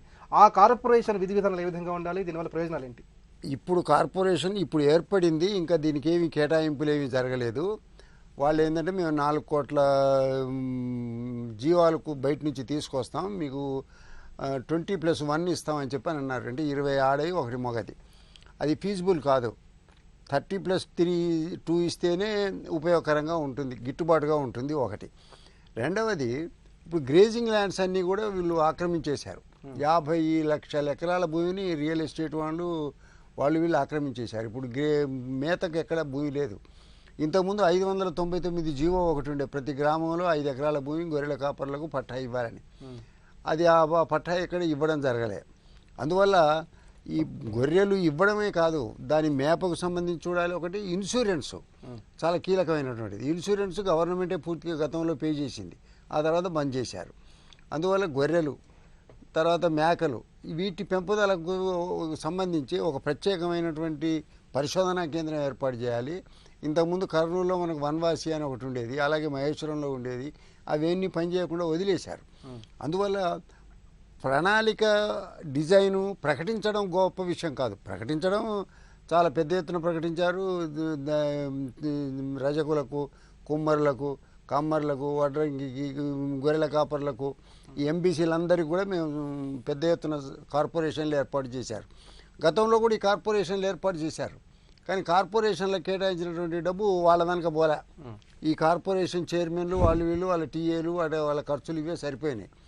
ఇప్పుడు టాడీ మన గీత కార్మికులు ఉన్నారు, చెట్ల మీద నుంచి పడ్డటువంటి వాళ్ళు ఉన్నారు, దాదాపు 300-400 మంది ఉన్నారు. వాళ్ళు తిరిగి చస్తున్నారు ఎక్స్గ్రేషో కోసం. వాళ్ళకి ఎక్స్గ్రేషో ఎంత ఇవ్వాలో నిర్ణయించబడింది. అందువల్ల అయితే ఇప్పటికే 17,000 కోట్ల మేర రైతులకి రాష్ట్ర ప్రభుత్వం రుణమాఫీ చేసింది. మరి వ్యవసాయాన్ని లాభసాటిగా మార్చడానికి ఈ బడ్జెట్ ద్వారా ఎలాంటి సమగ్రమైన వ్యవసాయ ప్రణాళిక రూపొందించుకోవాలి, ఈ బడ్జెట్ స్వరూప స్వభావాలు, దశ దిశ ఏ విధంగా ఉండబోతున్నాయి? ఒక విషయం శ్రీనివాస్ గారి దృష్టికి కూడా తీసుకురావాలి. వ్యవసాయ రంగానికి 1,800 కోట్లు కేటాయించారు ప్రణాళిక బడ్జెట్. ప్రణాళికేతర బడ్జెట్ 4,500 అన్నారు. అందులో నుంచి 4,250 కోట్లు వడ్డీ మాఫీ కింద అప్పుల మాఫీ కింద పోయింది. అసలు కేటాయించింది 1,800 కోట్లే. గత సంవత్సరం 2015-16లో 115 లక్షల టన్నులు లక్ష్యంగా పెట్టుకున్నారు ఆహార ధాన్యాలు. 48 లక్షల టన్నులే దిగుబడి వచ్చింది, 40%. ఇంత అధ్వానంగా ఎప్పుడు దిగుబడి రాలేదు, తగ్గింపు లేదు. ఈ సంవత్సరం ఖరీఫ్లో 63 లక్షల టన్నులు పెట్టుకున్నారు లక్ష్యం, 30 లక్షల టన్నులు వచ్చింది. అందువల్ల వ్యవసాయ రంగం అనేది పూర్తిగా నిర్లక్ష్యానికి గురవుతున్నది అనేది స్పష్టం. ఏది ఉత్పత్తిని బట్టి చూస్తే దీనికి కరువు మీదికి తోసేయచ్చు. కరువు మీదికి తోసేసిన కరువులో కూడా ఏ తక్కువ నీటితో పండించే పంటలు వేయించడం ద్వారా మనం ఉత్పత్తిని పెంచే అవకాశం ఉంది. ఆ పని చేయలేదు ఒకటి. రెండవది ఏమిటంటే వ్యవసాయ రుణాల విషయాన్ని చూసినప్పుడు 17,000 కోట్లు కనుక ప్రభుత్వం ప్రకటించినప్పుడు విడతల వారీగా మాఫీ చేస్తానన్నది. రైతులు కనుక కట్టుకుంటే మళ్ళీ వాళ్ళకి అప్పు వచ్చేది, కానీ ఇంతవరకు రైతులకు అప్పు ఇవ్వడంలా. వాళ్ళు ఏంటంటే అంతా బుక్ అడ్జస్ట్మెంట్ చేస్తున్నారు. లాస్ట్ ఇయర్ 30,000 కోట్లు అంటే 29,000 కోట్లు అన్నారు. 29,000 కోట్లలో అంతా 20,000 కోట్లు ఇచ్చారు, మిగతాది బుక్ అడ్జస్ట్మెంట్ చేశారు. ఇప్పుడు 32,000 కోట్లు అంటున్నారు. ఏది 16-17. ఈ 16-17లో కూడా దాదాపు సగం కాలం గడిచిపోయింది. ఇంతవరకు బ్యాంకులు అప్పులు ఇవ్వడం. గ్రామీణ ఉపాధికి సంబంధించి, ముఖ్యంగా గ్రామీణ ఆర్థిక స్వావలంబనకు సంబంధించి ఈ బడ్జెట్లో ఎలాంటి కేటాయింపులు చేయాలంటారు? ఒక్క విషయం ఏంటంటే ఇప్పుడు ఆత్మహత్యలు జరుగుతున్నాయి అనేది అందరూ ఆందోళన పడుతున్నారు. ఆత్మహత్యలు ఎందుకు జరుగుతున్నాయి అనేది ఒక్కసారి ఆలోచించండి. ప్రైవేటు రుణాల వల్ల ఆత్మహత్యలు తప్ప బ్యాంకు రుణాల వల్ల ఆత్మహత్యలు జరగడం లేదు. అందువల్ల రైతుల యొక్క ఆత్మహత్యలు నివారించబడాలంటే ప్రైవేటు రుణాల నుంచి వాళ్ళని విముక్తులు చేయాలి. అంటే బ్యాంకులు వాళ్ళకు తగినంత రుణం ఇవ్వాలి. ఇస్తే అసలు ఈ ఆత్మహత్యలు ఆగిపోతాయి. ఇది మొట్టమొదటి పాయింట్. రెండవది ఏమిటంటే విత్తనాలు సరఫరా చేస్తున్నారు. ఇప్పుడు కొన్ని ప్రభుత్వ కంపెనీలు, తర్వాత కొన్ని ప్రైవేట్ కంపెనీలు చేస్తున్నాయి. DuPont, సింజెంటా ఇట్లాంటి కంపెనీలు. ఈ సంవత్సరం 5 లక్షల ఎకరాలలో నాణ్యత లేని విత్తనాలు వేశారు, పంటలు దెబ్బతినిపోయినాయి. మనకు విత్తన చట్టం లేదు. పరిహారం ఎవరు ఇవ్వాలి? గవర్నమెంట్ ఏమిటంటే వాళ్ళ మీద కేసులు పెడతాం అని చెప్పంటున్నారు. కేసులు పెడితే వచ్చేది ఏమిటి? ఏటా 4-5 లక్షల ఎకరాల పంట దెబ్బతింటున్నది. అందువల్ల మేము ఏం చెప్పామంటే మొట్టమొదటి నుంచి ఈ బహుళజాతి సంస్థలను పక్కకు పెట్టండి. లోకల్గా విత్తనాభివృద్ధి సంస్థలు ఉన్నాయి, ప్రైవేట్యే. ఆ లోకల్ విత్తనాభివృద్ధి సంస్థలకు అవకాశం కల్పించండి. గతంలో 480 రకాల విత్తనాలు మార్కెట్లో అమ్మేది, ఈ రోజంతా 60-70 రకాలకే మారింది. ఇవాళ మ్యాన్సాంటో కూడా తను పీల్చగాడి పీల్చేసి ఇప్పుడు తన సంస్థను బేర్ సంస్థకు అమ్ముకున్నాడు. అందువల్ల ఏంటంటే ఈ కార్పొరేట్ సంస్థలు 4 ఎప్పుడైతే మన రంగంలోకి వచ్చినాయో వ్యవసాయ రంగం మొత్తం దెబ్బతిన్నది ఒకటి. రెండవది రుణాల విషయం ఏంటంటే ప్రైవేట్ రుణాల జోలికి వెళ్లకుండా రుణాలు ఇవ్వగలిగిన స్థితి. 4 లక్షల కోట్లు ఉన్నాయండి. ఆంధ్రాలో 2.5 లక్షల కోట్లు అయితే మన దగ్గర 4 లక్షల కోట్లు ఉన్నాయి డిపాజిట్లు. 4 లక్షల కోట్లు అంటే అందులో 18% కనుక లెక్కేస్తే 8,000 కోట్లు ఇవ్వాలి, 8 లక్షల కోట్లు ఇవ్వాలి. దానికి 32,000 కోట్లే ఇస్తూ ఉన్నారు. 32,000 కోట్లు కూడా ఇవ్వడం లేదు, అది బుక్ అడ్జస్ట్మెంట్ చేస్తున్నారు. అందువల్ల ఏంటంటే రుణాలు మూడవది గిట్టుబాటు ధరల గురించి మీరందరూ ఇంతకుముందు చర్చించుకున్నారు. గిట్టుబాటు ధరలు లభ్యం కావాలి. మన పక్కన ఉన్న కర్ణాటక, శ్రీనివాసరావు గారు, పక్కన ఉన్న కర్ణాటక ధరల నిర్ణాయక సంఘం వేసింది, CACP వేసి వాళ్ళ రాష్ట్ర అవసరాల మేరకు వాళ్ళు కొనుగోలు చేస్తున్నారు. ముఖ్యంగా ఏంటంటే కంది 5,050 రూపాయలు మద్దతు ధర ఉంటే ఇంకో 450 కలిపి 5,500కు వాళ్ళు కొనుగోలు చేస్తున్నారు. ఇక్కడ అది లేదు. చర్చకు తిరిగి స్వాగతం. జలపతిరావు గారు, గ్రామీణ ప్రజల జీవన ప్రమాణాలు పెరగటానికి, వారి యొక్క జీవన అభ్యున్నతి పెరగటానికి ముఖ్యంగా వ్యవసాయ అనుబంధ రంగాలపై కూడా ఎంతో దృష్టి పెట్టాల్సిన అవసరం ఉంది. ముఖ్యంగా ఉద్యానవన పంటలు, పాడి పరిశ్రమ ద్వారా గ్రామీణ ప్రాంతాల్లో ఎలాంటి స్పష్టమైన ఉపాధిని అందుకోవాలి? ఇప్పుడు ఇంతకుముందు చర్చించుకున్నట్టుగా వ్యవసాయ రంగం ప్రధానమైనప్పుడు ఉత్పత్తిలో ప్రధానం. ఇది ఇంతకుముందు అన్నమాట అభివృద్ధి, సంక్షేమం రెండు కలిపినటువంటి రంగం వ్యవసాయ రంగం. మీ వ్యవసాయ రంగంలో సంక్షేమం ప్రత్యేకంగా చేయవలసిన అవసరం లేదు. వ్యవసాయ రంగం లాభసాటిగా చేయగలిగినప్పుడు మీకు వేరే ప్రత్యక్షంగా సబ్సిడీలు కానీ ఇలాంటివి కానీ ఎవరు కోరుకోరు. ప్రభుత్వం కూడా దాని నుంచి దూరంగా జరగవచ్చు అభివృద్ధి. కాబట్టి వ్యవసాయ రంగాన్ని అభివృద్ధి చేసినట్టయితే ఇటు ఉత్పత్తి పెరుగుతుంది, ఉద్యోగ కల్పన అవుతుంది, వాళ్ళకి ఆర్థికంగా బాగుపడతారు. కాబట్టి వాళ్ళ జనరల్గా ఫ్యామిలీస్ కానీ అది కానీ కొద్దిగా అభివృద్ధి పథకంలో వెళ్తారు. ఈ ప్రభుత్వం మీద, ఈ పథకాల మీద, అనవసరం వాటి మీద ఉండరు అన్నది మనం అందరం చర్చించుకుంటున్నది. ఇది తెలిసినటువంటి ప్రభుత్వం ప్రాధాన్యంగా ఈ వ్యవసాయ రంగానికి పెట్టుబడి పెట్టట్లేదు, ఎక్కువ నిధులు కానీ వ్యవసాయం మీద ఎక్కువగా ఆలోచించట్లేదు అన్నది మనం చర్చలకు తీసుకొచ్చినప్పుడు నేను ఇంకొక చిన్న కోణంలో చాలా చెప్తాను. వ్యవసాయ రంగం అభివృద్ధి కావాలి, రైతుకు లాభసాటిగా రావాలన్నట్టయితే ప్రభుత్వం నుంచి చొరవ ఎక్కువ ఉండాలి. ప్రైవేట్ రంగం ఇప్పుడు వ్యవసాయ రంగంలో ప్రైవేట్ రంగం యొక్క ప్రాధాన్యత ఎక్కువైంది. విత్తనాలు వాళ్ళ విస్తరణ వాళ్ళదే, ఏం చెప్తే వాళ్ళు అదే కొనాలి, ఏం చెప్తే అదే వేయాలి. వాళ్ళు మార్కెట్కి వస్తే ప్రైవేటే, వాళ్ళు ఏ ధరకు కొంటే ఆ ధరకే రైతు అమ్ముకొని పోవాలి. అటువంటిప్పుడు మరి రైతు లాభసాటిగా ఉండడానికి అవకాశాలు తక్కువ అన్నది ఒకటైతే, నేను ముందుగా చేయవలసింది, నేను ఒక శాస్త్రవేత్తగా రైతు సమస్యలు తెలిసిన వాళ్ళు కాబట్టి ప్రభుత్వ రంగ పరిశోధనలు ఏ విధంగా ఉన్నాయనేది ప్రభుత్వానికి తెలియట్లేదండి. ప్రభుత్వ రంగ పరిశోధనలు పూర్తిగా అధమ స్థితిలో ఉన్నాయి. దేశం మొత్తం మీద ఉన్నది, దాంట్లో మన రాష్ట్రంలో ఇంకా ఎక్కువ ఉన్నది. ఎక్కడ కూడా ప్రభుత్వ రంగం నుంచి ఒక టెక్నాలజీ రావట్లేదు, ఒక రకం రావట్లేదు, పూర్తిగా ప్రైవేట్ రంగం మీద ఆధారపడ్డది. అయితే వ్యవసాయ విశ్వవిద్యాలయాలు చేసేటువంటి పరిశోధనలు పొలాల దాకా వెళ్ళడానికి ఎలాంటి కీలక అదే రెండో రంగం ఏంటంటే, ఎక్కడైనా కొద్దిగా పరిశోధన ఉందంటే పూర్తిగా ప్రైవేటు రంగం యొక్క డీలర్ చెప్పిన దాని మీదనో లేకుంటే రైతుకు తోచిన పద్ధతిలో వ్యవసాయం జరుగుతుంది కానీ శాస్త్రబద్ధంగా కానీ నిజంగా మంచి రైతు అనుభవాలను ఇంకో రైతు చెప్పే పద్ధతులు లేదు. ఈరోజు ఆధునిక సాంకేతిక పరిజ్ఞానం, ఇప్పుడు ముఖ్యంగా కమ్యూనికేషన్ టెక్నాలజీ బాగా పెరిగింది. మన KTR గారు, సాంకేతిక మంత్రి గారు కూడా తెలుసు ఇది మొత్తం డిజిటలైజేషన్ చేద్దాం, గ్రామంలోకి మిషన్ భగీరథతో పాటు కేబుల్ చేస్తాం, అది ఇదని చెప్పి 3 ఏళ్ళు పడుతుంది. ఎక్కడ కూడా కనీసం ఒక గ్రామంలో ఒక రైతుకు సాంకేతికంగా ఆయన పొలాన్ని నేను చూడగలిగి ఆయన సాంకేతిక సమాచారం ఇచ్చేటువంటి అవకాశం ఉండి కూడా ఎక్కడ జరగట్లేదు. ఆ రైతు దాన్ని వదిలేసి ఏదో విధంగా మందు కొట్టడం, ఏదో విధంగా ఎరువేయటం, అది ప్రైవేట్ రంగం యొక్క ప్రలోభాలకు ఏర్పడేటువంటి ఈ నష్టాన్ని విపరీతమైన నష్టం అవుతుంది. ఈ కోణం నుంచి ఎలాంటి చొరవ చూపెట్టట్లేదు. ఇది చాలా చిన్నగా సమస్య కానీ చాలా పెద్ద సమస్య అవుతుంది. పరిష్కారం దొరుకుతుంది ఇది. ఎందుకంటే ఇంతకు చెప్పినట్టుగా అభివృద్ధి ఎవడు ఉంది, ఉత్పత్తి పెరుగుతుంది. ఉత్పత్తి పెరిగేసరికి మనం దిగుమతి చేసుకోవాల్సిన అవసరం ఒకటి ఉండదు.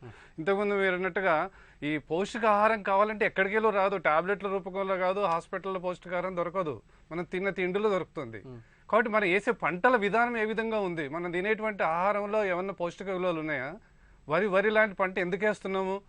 పత్తి వద్దనుకున్నారు, ఒక పప్పు దిగి వెళ్ళినారు. మరి పప్పులు ఎందుకు కొనేసి ఈ పబ్లిక్ డిస్ట్రిబ్యూషన్ ద్వారా పప్పులను ఎందుకు పంపిణీ చేయరు?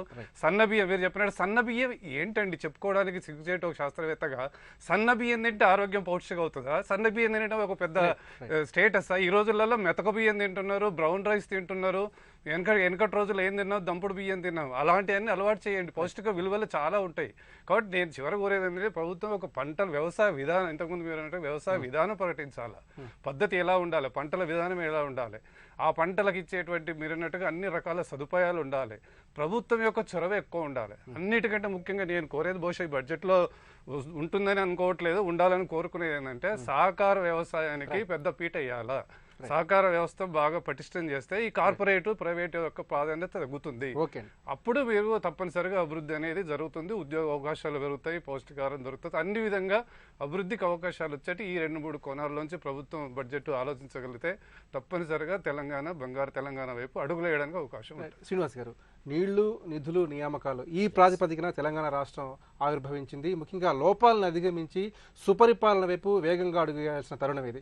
మరి ఈ కీలక తరుణంలో వచ్చినటువంటి ఈ బడ్జెట్ భవిష్యత్తుకు ఎంతో దిశానిర్దేశం చేయాల్సిన సంధికాలంగా మనం ఇప్పుడు ఉన్నాం. ఈ పరిస్థితుల్లో ముఖ్యంగా కీలక రంగాలైనటువంటి విద్య, వైద్యం, ఉపాధి కల్పన రంగాలపై, అలాగే పారిశ్రామిక ప్రగతిపై ముఖ్యంగా రాష్ట్ర ప్రభుత్వం ఏ విధంగా దృష్టి పెట్టాలి, ఈ బడ్జెట్ అందుకు ఏ విధంగా సహకారం చేస్తుంది? తెలంగాణ రాష్ట్ర సమగ్రాభివృద్ధిని దృష్టిలో పెట్టుకొని రూపకల్పన చేయడం జరిగింది బడ్జెట్. అంటే ఏ రంగాన్ని విస్మరించలేని పరిస్థితి తెలంగాణలో ఉంది. తెలంగాణ ఇంతకుముందే చెప్పినట్టుగా తెలంగాణ రాష్ట్రం సిద్ధించగానే అన్ని వర్గాల ప్రజలు కొన్ని ఆశలు, ఆకాంక్షలతో ఎదురు చూస్తూ ఉన్నారు. ఈ ప్రభుత్వం మాకేం చేస్తుంది. సో ఈ ప్రభుత్వం మీద ఒక్క ప్రియారిటీ రంగాన్ని ఎంచుకునే విధానం అనేది లేదు. ఒక ప్రియారిటీ కొన్ని రాష్ట్రాలు మనం చూస్తాం. ఈ సంవత్సర కాలం లేదా ఈ 5 సంవత్సరాల కాలమాన పరిస్థితి ప్రోగ్రెస్ రిపోర్టు రాజకీయ పార్టీలు ప్రభుత్వాలకు అనుకున్నప్పుడు ఈ 5 ఏళ్ల కాలమానంలో మనం ఏం చేద్దామని కొన్ని ప్రియారిటీ రంగాలు ఉంటాయి. కానీ తెలంగాణ విచిత్ర పరిస్థితి ఏంటంటే అన్ని రంగాలను మనం సమ్మిళితంగా అభివృద్ధిని ముందుకు తీసుకోవాల్సినటువంటి పరిస్థితి. మనం 100 కార్యక్రమాలు ముందున్నప్పుడు ఒక 90 చేసినా చెయ్యని 10 విషయాలు ఎంతో మంది విమర్శకులు చెప్తా ఉంటారు, లేదా చాలా మంది ప్రభుత్వాల దృష్టికి తీసుకొస్తూ ఉంటారు వివిధ రూపాలలో. అది సహజం. కానీ మేము స్పోర్టివ్గా ఇక్కడ తీసుకున్న కార్యక్రమం ఏంటంటే మొట్టమొదటగా ఈ రాష్ట్రానికి ప్రభుత్వ పాలకులే, సుదీర్ఘ పరిపాలన చేసినటువంటి పాలకులు కూడా అంధకారం అవుతుంది అన్నటువంటి ఒక ఆలోచనలు, భయభ్రాంతుల్ని ప్రజలకు గురి చేయడం జరిగింది. ఆ పరిస్థితి నుండి ఈ రోజు విద్యుత్ విషయంలో ప్రభుత్వం ప్రాధాన్యంగా మనం మొట్టమొదటగా సాధించవలసినటువంటి అవసరం మొట్టమొదటి 6 నెలల్లో 3 నెలల్లోనే ఈరోజు విద్యుత్ మీద ఎక్కడి నుంచి తెస్తున్నాం అనేది ముఖ్యం కాదు. అది మనం ఏ రకమైనటువంటి కష్టం చేస్తా ఉన్నామా, అప్పులు చేస్తా ఉన్నామా, ఏ రకమైన ప్రజలకు కావాల్సినటువంటి విద్యుత్. దీన్ని అన్ని రంగాలకు అవసరం. డొమెస్టిక్ అవసరం, పారిశ్రామికీకరణ మీరు అన్నట్టు వారికి అవసరం, తర్వాత వ్యవసాయానికి అవసరం. ఈ రకంగా వస్తు ఉత్పత్తి ప్రతిదానికి కూడా విద్యుత్ రంగం అవసరం. సో ఆ రకమైనటువంటి ప్రియారిటీ రంగంలో మనము 1,00,000 కోట్ల రూపాయలతో ఈ రోజు 24,000 25,000 మెగావాట్ల విద్యుత్తుని ఉత్పత్తి చేసే లక్ష్యం దిశగా, అంటే ఈ రాష్ట్రం విద్యుత్తుని మనం పక్క రాష్ట్రాలకు అమ్మేటటువంటి వెసులుబాటును కల్పించే విధంగా ప్రణాళిక రచనలు చేయడం జరిగింది. అనతి కాలంలోనే మనం ప్రారంభించిన అనతి కాలంలోనే మొన్న మనుగూరు విద్యుత్ కేంద్రం 1,200 మెగావాట్లు మనం సాధించుకున్నాం.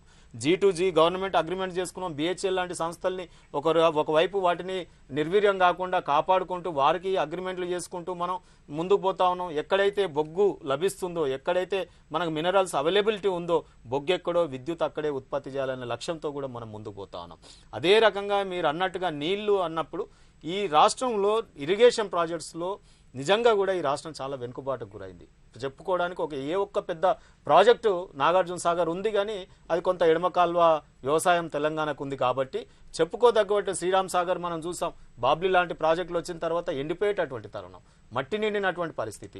మైనర్ ఇరిగేషన్ తెలంగాణకు ఉన్నటువంటి చెరువులు ఏదైతే ఉందో అన్నీ కూడా ఎండిపోయి చిన్న నీటిపారుదల శాఖ అసలు ఏమాత్రం లేకుండా మనం చూస్తా ఉన్నాం. అందుకే పెద్ద ఎత్తున నీళ్ల విషయంలో మనం తీసుకున్న ఇమీడియట్ యుద్ధ ప్రాతిపదికన కార్యక్రమం మిషన్ కాకతీయ. దానికి ఎంత చక్కగా మనం ఈటీవీ ప్రశంసలు కూడా ప్రభుత్వం పొందింది మిషన్ కాకతీయ విషయంలో. మిషన్ కాకతీయలో మనం చేసినటువంటి చెరువుల అభివృద్ధి వల్ల కొంతవరకు గ్రౌండ్ వాటర్ పెరగడమే కాకుండా కొంత వ్యవసాయానికి కూడా ఉపయోగపడదు. విద్యుత్ మిషన్ కాకతీయ ద్వారా మరి ఇన్ని వేల కోట్ల రూపాయలు వ్యవసాయ అభివృద్ధికి సాధ్యమవుతూనే గ్రీన్ హౌస్ కల్చర్ మనం తీసుకొచ్చినాం. సబ్సిడీల పేరుతో ఈ రోజు ఎస్సీలకి 90% సబ్సిడీ ఇచ్చి వ్యవసాయ అభివృద్ధి చేస్తా ఉన్నాం. అనుబంధ పరిశ్రమలు మీరు అన్నట్టు గొర్రెల పెంపకం, మత్స్య పరిశ్రమని రివైవ్ చేసుకుంటా ఉన్నాం. ఇదే కాకుండా మనం వ్యవసాయ పనిముట్ల మీద ట్రాక్టర్లకు మనము ఏదైతే గవర్నమెంట్ పన్ను విధిస్తుందో దాన్ని తీసేయడం జరిగింది. ఈ రోజు వ్యవసాయ పనిముట్లు కొనుగోలుకు మనం సబ్సిడీ ఇవ్వడం జరుగుతూ ఉంది. ఈ రోజు విత్తన కాండాగారంగా రూపుదిద్దుకోవడం నిజమే. ఇప్పుడు ఉన్న తెలంగాణలో ఉన్న పరిస్థితులు నిజం. ఆ పరిస్థితుల్ని దాటి మనం ముందుకు పోవాల్సినటువంటి కృషి ఈ ప్రభుత్వం చేస్తూ ఉంది. విత్తనాల విషయంలో కూడా మనం మాన్సోన్టోను ఈ రోజు దేశవ్యాప్తంగా ఎవరు నిరోధించలేకపోయారు. ఈ రోజు మల్లారెడ్డి గారికి కూడా తెలుసు. ఈ రోజు రాష్ట్ర ప్రభుత్వం తీసుకున్న చర్యల వల్ల కొంతవరకు విత్తనాలు ఎవరైతే అమ్ముతున్నారో ప్రైవేట్ సెక్టర్ వాళ్ళు ఒక భయంతో రైతులకు నాణ్యమైన విత్తనాలు అందించేటటువంటి కృషి చేస్తా ఉన్నారు. అయితే వచ్చే ఏడాదికి సంబంధించి దాదాపు 50,000 ఉద్యోగాలు భర్తీ చేయడానికి రాష్ట్ర ప్రభుత్వం ప్రణాళిక రూపొందించుకుంది. అంటే ప్రభుత్వ ఉద్యోగాలతో పాటుగా ప్రైవేట్ రంగంలో కూడా ఉద్యోగ ఉపాధి కల్పన పరంగా రాష్ట్ర ప్రభుత్వం ఎలాంటి దృష్టి పెట్టింది?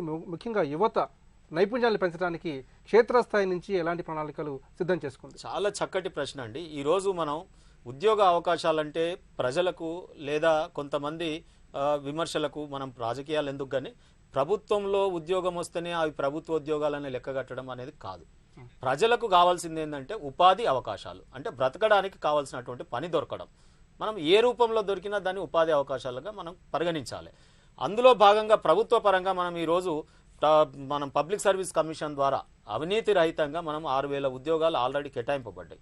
ఒక 10-12,000 నియామకాలు ఈరోజు మనం ఇవ్వబోతా ఉన్నాం. ఆల్రెడీ ఎగ్జామ్స్ కండక్ట్ అయిపోయి వారికి నియామక ఉత్తర్వులు ఇవ్వబోతా ఉన్నాం. అదే రకంగా కొన్ని సంక్షేమ పథకాలకు మిషన్ భగీరథ కానీ లేకపోతే మిషన్ కాకతీయ కానీ విద్యుత్ విషయంలో కానీ మనం నియామకాలు బొగ్గు గనిలో కానీ ఈరోజు నియామకాలు జరుపుకోవడం జరుగుతూ ఉంది. ప్రైవేటు సర్వీస్ రంగంలో ఈ రోజు మనం చేసాం ఎంత అభివృద్ధి మనం చెప్పుకున్నాం. ఇంతకుముందే 14.6% సర్వీస్ రంగంలో అభివృద్ధిని సాధించినాం. అంటే ఆ ప్రైవేటు రంగంలో ఈరోజు 40-50 ఉద్యోగాలు కేటీఆర్ గారు కాలుకు బల్పం కట్టుకొని ఈరోజు ప్రపంచవ్యాప్త దేశాలు తిరిగి కొన్ని మల్టీనేషనల్ కంపెనీస్ ఇక్కడ తీసుకురావడం వల్ల మనకు 40-50 ఉద్యోగాలు రాబోతా ఉన్నాయి. ఈ రకంగా అన్ని రంగాలలో వెరిసి మనం 1,00,000 ఉద్యోగాల వరకు ఇమ్మీడియట్ గా రూపకల్పన చేసుకోవడమే కాకుండా బీసీలు మనం ఇంతకుముందే దేశంలో అనుకున్నాం కదా, వృత్తిని ఆధారిత జీవనాలు మీరు ఏ గ్రామం వెళ్ళినా 52% వరకు మనకు ఆ వృత్తిని ఆధారం చేసుకొని జీవించే వాళ్ళు ఉంటారు. వ్యవసాయ రంగాన్ని అభివృద్ధి చేసినా పని దొరుకుతుంది. ఆ రకంగా అక్కడ కుల వృత్తులను ప్రోత్సహించే విధంగా మనం సబ్సిడీలు ఇచ్చినట్టు అయితే వారికి పని దొరికినట్టు అయితే వారి జీవనం వారి కుటుంబ పోషణ అవుతుంది. చేనేత రంగంలో ఇంతకుముందు అనుకున్నట్టు మనం మోహన్ రావు గారు తీసుకొచ్చారు. చేనేత రంగంలో వరంగల్లో మనం ఏదైతే పెడతా ఉన్నాం, సిరిసిల్లలో మనం వేవర్ మిల్స్ ఏ రకంగా మనం చెయ్యబోతా ఉన్నాము. ఈ రోజు ప్రతి చేనేత మహిళకు చేనేత కుటుంబంలో ఒక్కరికన్నా కనీసం 15,000 రూపాయలు ఆదాయం లభించే విధంగా ఉపాధి అవకాశాన్ని కల్పించే దిశగా మనం చర్యలు తీసుకుంటా ఉన్నాం. సో ఈ రకంగా ఎన్నో రంగాలలో ఒక చేనేత అని కాకుండా ప్రతి రంగంలో ప్రతి వర్గ ప్రజలు కూడా ఉపాధి అవకాశాలతో ఈ తెలంగాణ రాష్ట్ర అభివృద్ధిలో వారు కూడా భాగస్వామ్యమే. ప్రజల అభివృద్ధే రాష్ట్ర అభివృద్ధి అండి. దేశం అంటే మట్టి కాదు ఈ మనుషులే అన్నారు. కాబట్టి రాష్ట్రంలో ఉన్న మనుషులు బాగుపడితే ఈ జీవనం ప్రమాణాలు పెరిగితే ఈ దేశం అభివృద్ధి సూచికనే అనే విధంగా ప్రభుత్వం చర్యలు తీసుకుంటా ఉంది. ఈ బడ్జెట్ నిజంగా ప్రగతిశీలమైన బడ్జెటే ఉంటుంది. ప్రణాళికలు ఏ రకంగా ఉంటాయంటే మనం ఇంతకుముందే అనుకున్నట్ట నిర్వహణ వేరు, ప్రగతి అనేది వేరు. రెండు పద్దులు మనం చూయించి ఒక వినూత్న వరవడితో మనం తెలంగాణ రాష్ట్ర బడ్జెట్ ఉండబోతుంది అనేది తినబోతూ రుచులేందుకు మనం చూద్దాం. మనోహర్ రావు గారు, ఒక విషయం ఏంటంటే శ్రీనివాస్ గారికి ఒకటి పేర్లు మార్చారు. ఏది క్యాపిటల్ తర్వాత రెవెన్యూ ఆదాయం అని చెప్పని. సరే ఆ అమౌంట్లో అట్లాగే ఉంటాయి. కానీ ఒక్క విషయం ఏంటంటే ఈ ప్రభుత్వం ప్రపంచ బ్యాంకు నుంచి 2 లక్షల కోట్లు అప్పు తీసుకోవడానికి అప్లికేషన్లు పెట్టింది. చివరికి 1,50,000 కోట్లైనా తీసుకోవాలని లక్ష్యపడింది. ఇప్పటికి 600 కోట్లు వాళ్ళు ఇచ్చారు వెనుకబడిన ప్రాంతాల అభివృద్ధి కోసం అని. తీసుకోవడం తప్పు కాదు. కానీ వాళ్ళు ఇప్పటికే 1997 నుంచి వాళ్ళు కండిషన్స్ పెట్టుకుంటూ వస్తున్నారు. ఉత్పత్తి రంగాన్ని కొలాప్స్ చేసే ప్రయత్నం జరుగుతుంది చంద్రబాబు నుంచి ఇప్పటి వరకు. దానికి ఏ ప్రభుత్వం వచ్చినా 10 రూపాయలు ఇచ్చి దాన్ని డెవలప్ చేసినటువంటి ధోరణి లేదు. అందుకే వెనుక ఉన్నటువంటి పోటీ ఏమిటో చూడాలి మనం. ఏదో మనం ఇక్కడ కళ్ళ ముందు కనబడేది చూస్తున్నాం. మనోహర్ గారు, అన్ని రంగాల అభివృద్ధి సాధించడం ద్వారానే తెలంగాణ సంపూర్ణంగా అభివృద్ధి సాధిస్తుంది.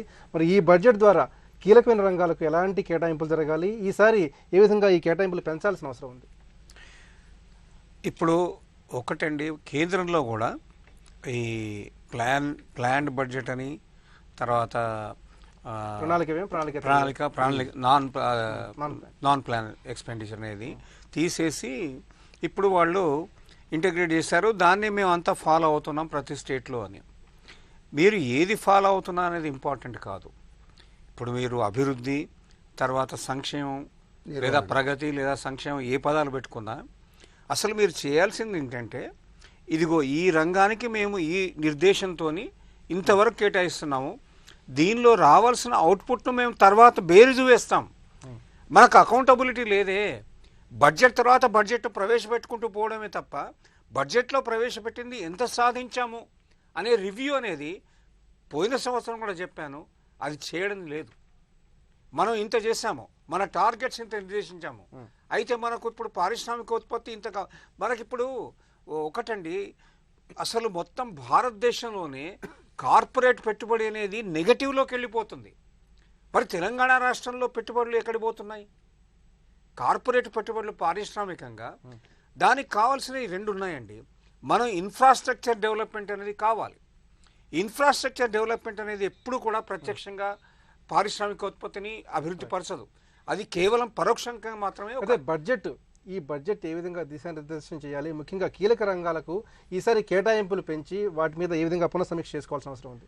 ఆర్టీరియల్ నెట్వర్క్స్, రోడ్ నెట్వర్క్స్, తర్వాత ఈ మన తెలంగాణలో అన్ని ఇప్పుడు మొన్న తమిళనాడులో చూడండి మీరు ఒక పోలిక చెప్తాను నేను. తమిళనాడులో డిఎంకే వచ్చినా ఏడిఎంకే వచ్చినా జయలలిత చీఫ్ మినిస్టర్ ఉన్నా లేకపోతే ఇంకెవరు ఉన్నా అక్కడ వాళ్ళ అభివృద్ధి పదం మాత్రం ఆగిపోదు. తమిళనాడులో ఉన్న రోడ్లకి మన తెలంగాణ రాష్ట్రం కానివ్వండి, ఆంధ్రప్రదేశ్ రాష్ట్రం కానివ్వండి, అసలు రోడ్లకి ఏమైనా పోలిక ఉందా?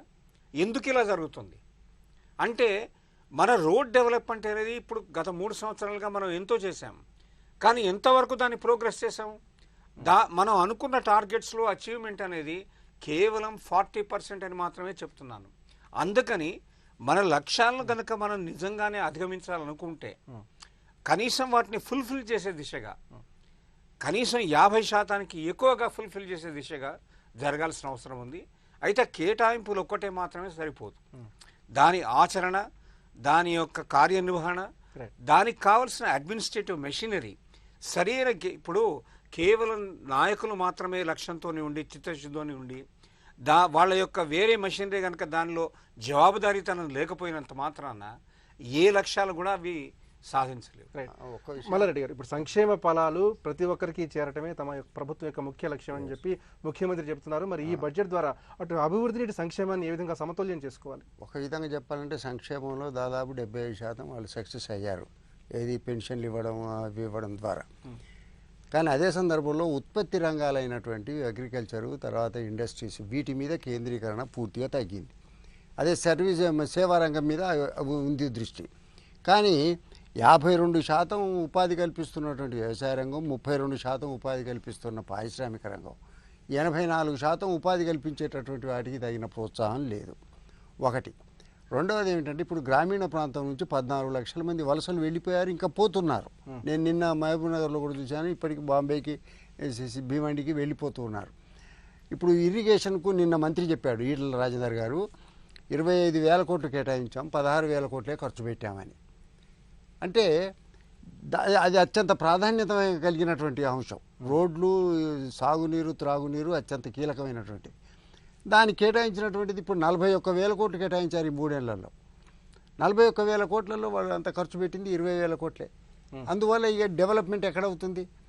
అందుకోసం ఏంటంటే ఏ పద్దుకు ఎంతైతే కేటాయించారో దాన్ని ప్రణాళికాబద్ధంగా కనుక ఖర్చు పెడితే ఫలితాలు కనబడతాయి. అందుకోసం గత ప్రభుత్వాలు చేసిన ఈ పాపం అంతా చేసినాయి కాబట్టి అవి పదవి నుంచి దూరంగా ఉన్నాయి.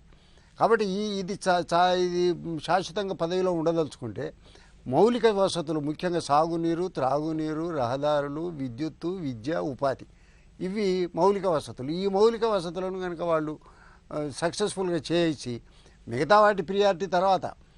అందువల్ల ఏమిటంటే ఇప్పుడు సాఫ్ట్వేర్ అనేది అది బుడుబుంగలాగా ఉంటుంది. ఒకసారి అది ఇంటర్నేషనల్ మార్కెట్లో కనుక ఉంటే పెరుగుతుంది, లేకపోతే ఒకసారి డౌన్ అయిపోతుంది. కానీ అదే వ్యవసాయం పరిశ్రమలు మాత్రం అట్లా డౌన్ కావు, అదే స్థిరమైనటువంటి పెరుగుదల ఉంటుంది. అందువల్ల 54% ఉపాధి కల్పిస్తున్నటువంటి. ఇంకొక విషయం ఏంటంటే సాఫ్ట్వేర్ ఉంది, దానికంతా టెక్నాలజీ చదువుకున్నటువంటి వాళ్ళు కావాలి. ఇప్పటికీ మన గ్రామీణ ప్రాంతాల్లో 50% పొట్ట జీవితే అక్షరం రాదు. వాళ్ళకు చదువులు ఇప్పుడు మనమేమి నేర్పలేము వాళ్ళ ముసలోళ్ళకు. ఇప్పుడు కొత్తగా వచ్చినటువంటి యువకులే చాలామంది స్కూళ్ళకు వెళ్ళడంలా. అందువల్ల ఏమిటంటే చదువు రాని వాళ్ళని పట్టుకొని మేము 40,000 50,000 ఉద్యోగాలు ఇస్తున్నామంటే ఆ ఉద్యోగాలకు వీళ్ళకు అర్హత లేదు. కనీసం సెమీ స్కిల్డ్ కూడా కాదు, చిన్న నైపుణ్యం కూడా కలిగినటువంటి వాళ్ళు గ్రామీణ ప్రాంతంలో లేరు. కాబట్టి ఇప్పుడు కేంద్ర ప్రభుత్వం ఒక పథకం పెట్టింది ఏంటంటే స్కిల్నెస్ను డెవలప్ చేయడానికి. మన కవిత గారు ఇక్కడెక్కడో ప్రారంభించారు అశోక్ నగర్లో. అట్లా ఏమిటంటే మీరు ప్రతి మండల స్థాయిలో కనుక స్కిల్నెస్ను డెవలప్ చేసేటటువంటి కేంద్రాలు ఏర్పాటు చేస్తే గ్రామీణ ప్రాంతం నుంచి వాళ్ళు వలస వచ్చినా వాళ్ళు బతకగలరు. ఈ పనిని గవర్నమెంట్ చేయడానికి దీనికి తగినటువంటి పారిశ్రామిక రంగం నుంచి కేటాయింపులు జరగాలి. దానికి అంత కేటాయించింది పారిశ్రామిక రంగానికి 1,200 కోట్లే. 1,200 కోట్లతో ఏమి స్కిల్నెస్ ఏమి డెవలప్ చేస్తాం? అందువల్ల ఏమిటంటే ఈసారి ఉపాధి రంగానికి మన ఉత్పత్తి రంగానికి ప్రాధాన్యత ఇవ్వాలి.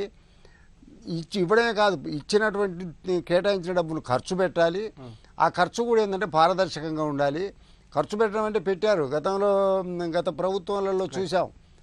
కాంట్రాక్టర్లు బాగా డబ్బులు సంపాదించుకున్నారు, వాళ్ళు హాయిగా 1,000 కోట్లతో లబ్ధి పొందుతూ ఉన్నారు. అలా కాకుండా కనీసం ప్రభుత్వమే బాధ్యత తీసుకొని, ప్రభుత్వంలో మంచి నిపుణులు ఉన్నారు, ఇరిగేషన్ శాఖలో కానీ, ఇంజనీర్ కానీ, శాస్త్రవేత్తలు కానీ వాళ్ళ యొక్క సర్వీసెస్ని యూటిలైజ్ చేయాలి, వ్యవసాయ రీసెర్చ్ను కూడా డెవలప్ చేయాలి. దానికి నిధులు ఎక్కువ కేటాయించే ప్రయత్నం చేస్తే కొంత ఉపయోగకరంగా ఉంటుంది. జలపతిరావు గారు, ఇప్పుడు 1,46,000 కోట్లతో ఈసారి బడ్జెట్ ఉంటుందని చెబుతున్నారు. ముఖ్యంగా వ్యవసాయ రంగానికి సంబంధించి విత్తనాల దగ్గర నుంచి మార్కెటింగ్ దాకా రైతులకు ఏ స్థాయిలో ఎలాంటి భరోసా దక్కాలి, ఇందుకు రాష్ట్ర ప్రభుత్వం రైతాంగానికి ఏ విధంగా వెన్నుదన్నుగా ఉండాలి?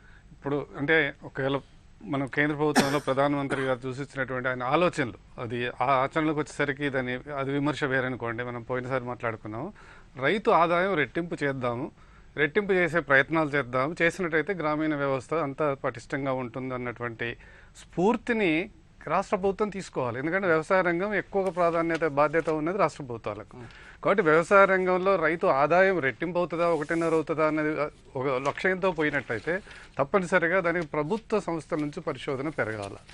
ఇప్పుడున్నటువంటి పరిశోధన పూర్తిగా నిర్లక్ష్యంగా నిర్వీర్యం అయిపోయిన పరిస్థితిలో ఉంది. కాబట్టి వ్యవసాయ అనుబంధం ఉన్నటువంటి యూనివర్సిటీస్ని కానీ రీసెర్చ్ కానీ పటిష్టంగా పెంచి నిధులు కేటాయించి పెంచడం అనేది ఒకటైతే, చేసిన పరిశోధన ప్రతి గ్రామంలో ప్రతి రైతుకు అందుబాటులోకి వచ్చేటట్టు ఆధునిక పద్ధతులు ఉన్నాయి.